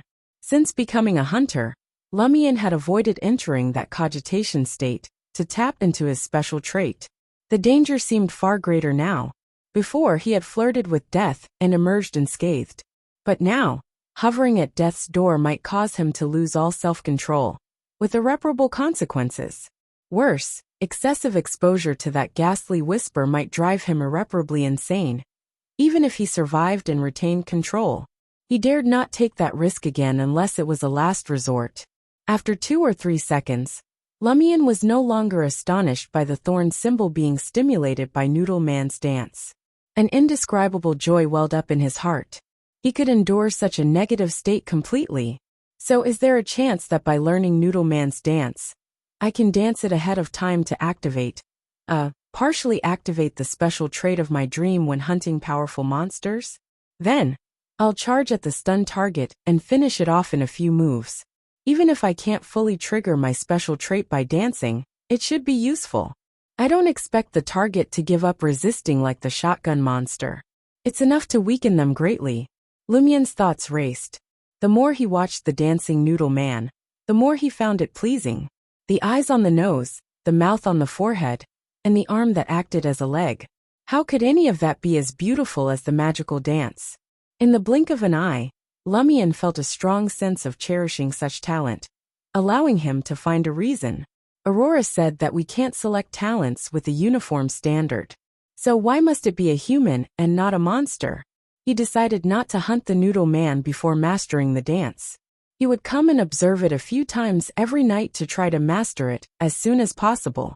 Of course, he planned to experiment with the other party first. He wanted to see how the incomplete special trait would affect the monster. Lumion quickly made up his mind. He didn't button his clothes and bared his left chest. He circled around the cover and jumped from the collapsed house to the wasteland. Noodle Man's dance abruptly halted. It began to tremble. It turned to Lumion, prostrated itself, and lay on the ground. Lumion stopped and didn't approach further, maintaining a safe distance. Noodle Man didn't move. Lumian nodded imperceptibly and muttered to himself. Even when facing my special trait that hasn't been fully activated, such a low-level monster will give up resisting and express its submission. I wonder what will happen to those at a higher level, or those with beyonder characteristics. What I can be sure of is that the effect won't be as good. Lumian looked at Noodleman and smiled. Come on, dance again. Noodleman didn't dare look up. It was unknown if it understood what Lumian was saying. Seeing that his sincere words were ineffective, Lumian emphasized, Quick, dance for your Pepe again. Noodleman's body trembled as it continued to prostrate. How can I communicate with it if monsters can't understand human language? Lumian felt a little helpless. He immediately put his newly acquired Hermes vocabulary to use and said, I need. Lumian didn't say another word, and began a dance with his body movements. The monster didn't even acknowledge him, as it pressed its face against the soil of the wasteland. Are you an imbecile? Lumian couldn't help but curse. He felt his scolding was unjustified. After all, which monster he had encountered was not stupid. Even the most intelligent shotgun monster was subdued by human intelligence. At that moment, Lumian felt the warmth in his chest dissipate. He instinctively lowered his head and noticed the thorn symbol and the bluish-black symbol vanish simultaneously. Lumian quickly shifted his gaze towards Noodleman. Noodleman happened to raise its head and looked at Lumian with its nose-located eyes. The man and monster stared at each other, stunned for a second. Thud, thud, thud. Lumian turned around and ran away. Noodleman leaped up and chased him ferociously. Lumian was well acquainted with the area. His running speed was faster than the uncoordinated monster, so he easily shook it off and circled back to the wasteland to hide in his original location. He didn't flee because he was afraid of the other party, but he was concerned that he might not be able to control himself if they really fought. He didn't know if he could find another dancing noodle man in the dream ruins. Before learning that mysterious dance, he had no intention of hunting this strange monster. After waiting for a while, Lumian saw Noodle Man return to the area. He nodded and muttered to himself as expected. Monsters have their own territory. They are accustomed to moving around or patrolling a certain route. This is very similar to wild beasts. Next, Lumian patiently waited for the dance that might not happen. After nearly 2 hours, he had expended quite a bit of his spirituality and felt a little hungry. Noodle Man, who had rested for a long time, walked to the center of the wasteland and raised its arm and leg. Noodle Man danced once more, and Lumian confirmed that the mysterious dance could prevent the black thorn symbol on his chest from activating fully. It produced no terrifying sound, only an illusory whisper. This was highly advantageous for Lumian's special trait in the dreamscape. However, he discovered 2 problems. Firstly, Noodle Man's dance moves were extremely difficult and violated the human body's structure. Only a monster with exaggerated flexibility like Noodle Man could complete them. Although Lumian was a beyonder and a hunter with a greatly enhanced body, he had no confidence in replicating them himself. He feared that dancing even once would result in ligament tears, muscle strains or worse, fractures. Secondly, the dance stirred the surrounding powers of nature and depleted Lumian's spirituality considerably. After watching it for the 3rd time, Lumian sighed silently, realizing he needed rest. I have to go back and rest after watching this. A hunter's spirituality is really useless. He was almost certain that the hidden existence corresponding to the thorn symbol was closely related to this dream ruin. The Padre had a black mark on his body, and there was a dancing monster that could activate the thorn symbol. It would be surprising to say that it had nothing to do with the hidden existence. Lumian believed Aurora's guess even more, thinking of the similar symbol on the Padre's chest, and the dream ruins rebooting along with reality. The key to resolving the loop might be hidden in the depths of this place, playing a vital role. Is that why the mysterious lady kept hinting at me to unravel the secret of the dream ruins? The more Lumian thought about it, the more frustrated he became. He raised his left hand, which wasn't holding an axe, and made obscene gestures at the black thorn symbol on his chest. Ignoring the question of whether the hidden existence could sense or see him, Lumian felt that the problem wouldn't deteriorate any further, given that he had already fallen into a time loop thanks to him. and the people around him were becoming stranger and more dangerous. After watching the dance for the third time, Lumion rubbed his somewhat empty head and left the ruins to return to his home on the other side of the wilderness, enduring the slight warmth in his chest. Before leaving the dream, he attempted to consolidate the dance movements he had memorized and almost sprained his back, broke his knee ligaments, and tore his calf muscles. T. This isn't something an ordinary human can do. Lumion cursed and lay on the bed. As his spirituality was greatly drained, he quickly fell asleep. As Lumion awoke, the sky was just beginning to lighten. The sun had yet to rise, and the crimson moon had lost its luster. He sat up slowly, feeling the satisfaction of a deep sleep. His exhausted spirituality had been perfectly replenished.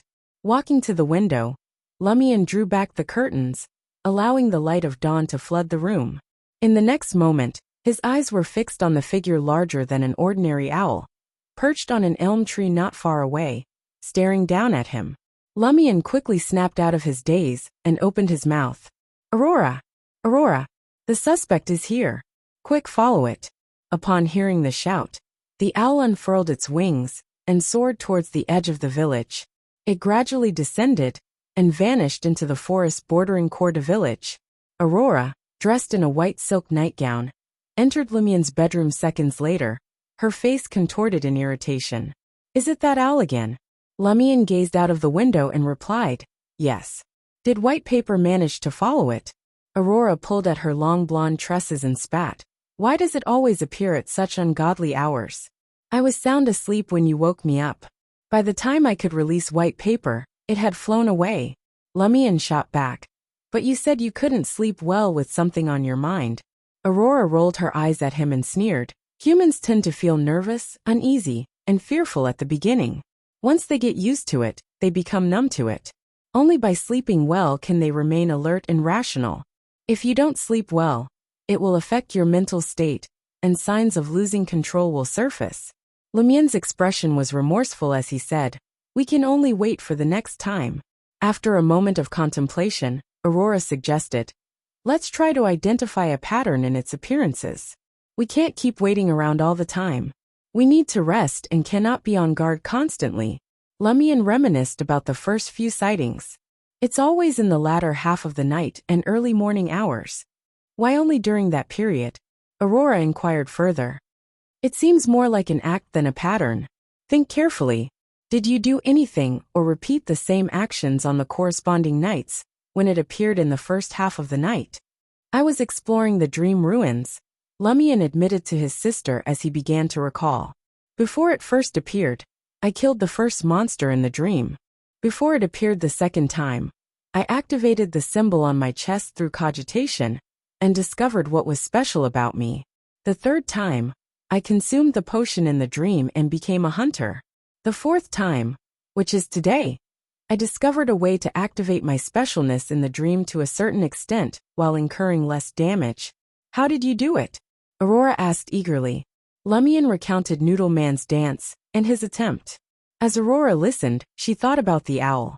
After her brother finished speaking, she deliberated and said, the owl's visits seem to be related to significant progress in your exploration of the dream. Lumion thought for a moment before his eyes lit up. Indeed. The first time I killed a monster, the first time I displayed my specialness, the first time I consumed a potion and stepped onto the Beyonder path, the first time I found a way to make use of that specialness. Similar major developments also have a certain reaction in reality. That owl sensed it and came over to observe? It smelled something. Aurora tersely acknowledged. In the future, we can deliberately create a similar opportunity to see if we can wait for that owl. I believe the next time it appears is after I master the mysterious dance and can truly use the specialness brought about by the symbol on my chest in my dream, Lumion pondered, revealing a malicious smile. When the time comes, I'll inform you before entering the dream. Be prepared. Aurora thought for a moment and nodded. I hope to figure out who the owl is related to and what role it plays in Corda's abnormality. Lumion seized the opportunity to inquire. Aurora, a grande sir, do you possess any knowledge about that particular dance? As you are aware, My understanding of mysticism is still rudimentary. Aurora dragged a chair in front of Lumien's wooden table and settled in. After pondering for a moment, she responded, "Several notebooks have alluded to the existence of large-scale ritualistic magic during the early Fifth Epoch and throughout the Fourth Epoch. Those rituals entailed not only numerous sacrifices, but also a multitude of participants. They employed specific dances to appease their desired entities in exchange for a response. In essence, it was a form of sacrificial ritual and magic. Dancing, from the outset, was believed to influence nature and facilitate communication with deities. Its effects resemble those of beyonder language and the combination of herbs, essential oils, and other ingredients. In Aurora and Lumien's world, history was divided into 5 epochs. The first epoch was the Chaos Epoch, followed by the Dark Epoch, and then the Cataclysm Epoch. However, Aurora had heard from a pen pal that the Cataclysm Epoch was also known as the Glorious Epoch. The fourth epoch was the Age of the Gods, or the Epoch of the Gods. The fifth epoch was the present day, which began 1,358 years ago, and was referred to as the Iron Age. Of the 5 epochs, the history of the first 3 remained unverifiable, with only myths and legends surviving. The fourth epoch occasionally yielded documents, information, notebooks, ruins, mausoleums, ancient cities, and so on. Nevertheless, history seemed shrouded in a thick fog, with only a faint outline discernible. The theological texts of the 7 churches often recounted stories from the fourth epoch, which served as the only source of illumination. After listening to his sister's explanation, Lumien hazarded a guess. That noodle man employs dance to appease the hidden entity that corresponds to the thorn symbol. Is it hoping to elicit a response or a boon? Perhaps a significant portion of its ritual is absent, resulting in an extremely weak effect. Or is the problem with the dream ruins causing a failure that can only trigger a tiny fraction of the power contained in the symbol within my body? Heh, it's as if I'm a god. Having witnessed Noodle Man's dance and being pleased by it, I decided to highlight the symbol and offer a certain response.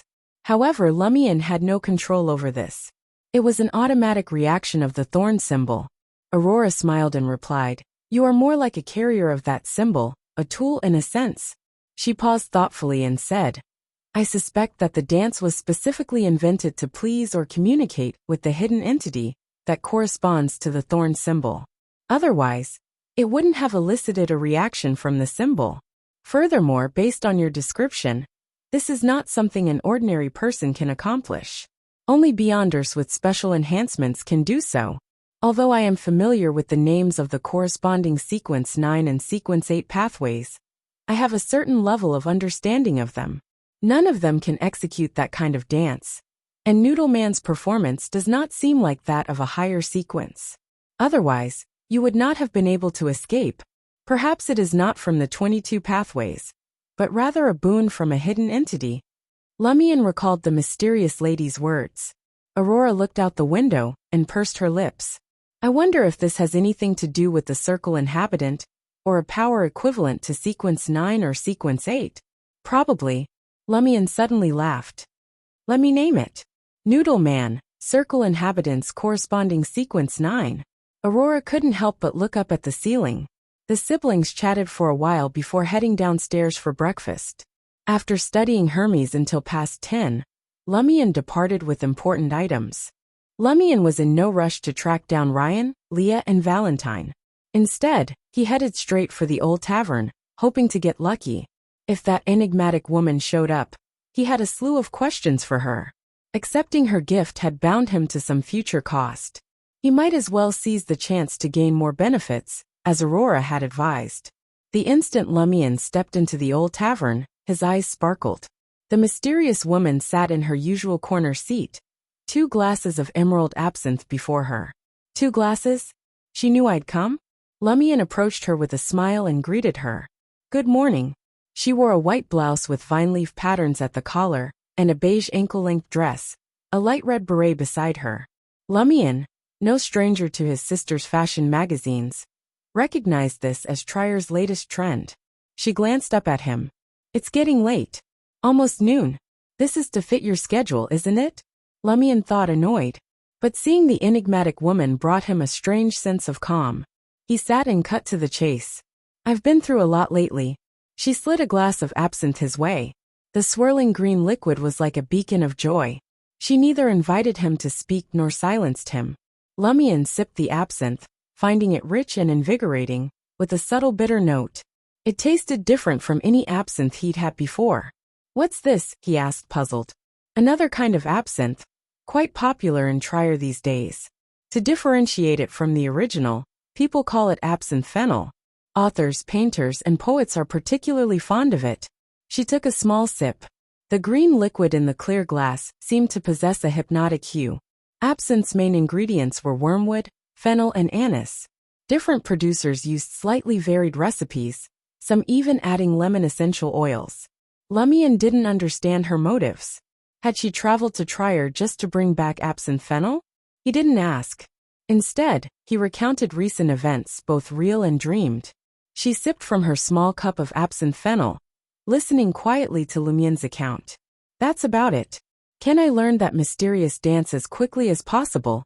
He asked bluntly. He didn't bother inquiring about the loop's key or the dream's secret. Experience told him he wouldn't get a straight answer. The woman swirled her emerald liquid and smiled. Without a significant boost in flexibility, you'll never master it. You could force yourself through a portion, but you'd risk ligament and muscle tears. How would you hunt monsters then? Lumian was attuned to the subtext in others' words. Is there a way to greatly increase my flexibility? She chuckled. That's for you to figure out. Lumian was stumped by her cryptic hint. If she were a less mysterious acquaintance, he'd demand, explain yourself.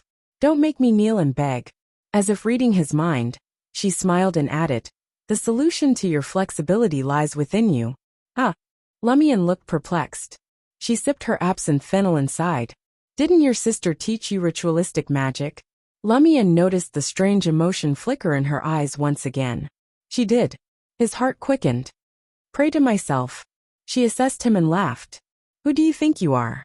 What good would praying to you do? You can only summon the weakest creatures from the spirit world.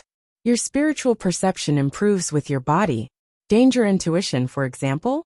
Lumian grasped the gist of her words.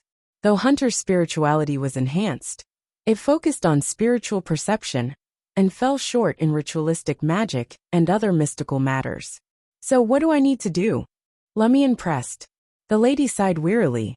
You've studied dualistic ritual law, haven't you? Yes. Lumian nodded. The lady sighed again. Luckily you have a sister. Otherwise, I'd have to teach you all this mystic mumbo-jumbo. Too tiresome. You mean you didn't tell me about ritual magic, cogitation, spirit vision, contracted creatures, or magic languages because it was too much hassle? You just showed up after Aurora finished teaching me? Lumian felt rage bubbling up inside him. He took a couple of deep breaths and said, dualistic rituals require items closely tied to deities or supernatural beings. But I don't have any. His voice trailed off as a thought struck him. The woman smirked and said, oh yes you do. Don't you remember? Lumian jabbed a finger at his chest. The thorn symbol and the bluish-black symbol? The lady nodded before reminding, forget the bluish-black symbol. The key to a dualistic ritual is channeling the divine power in the object. If its power decreases, the balance in your body will be disrupted.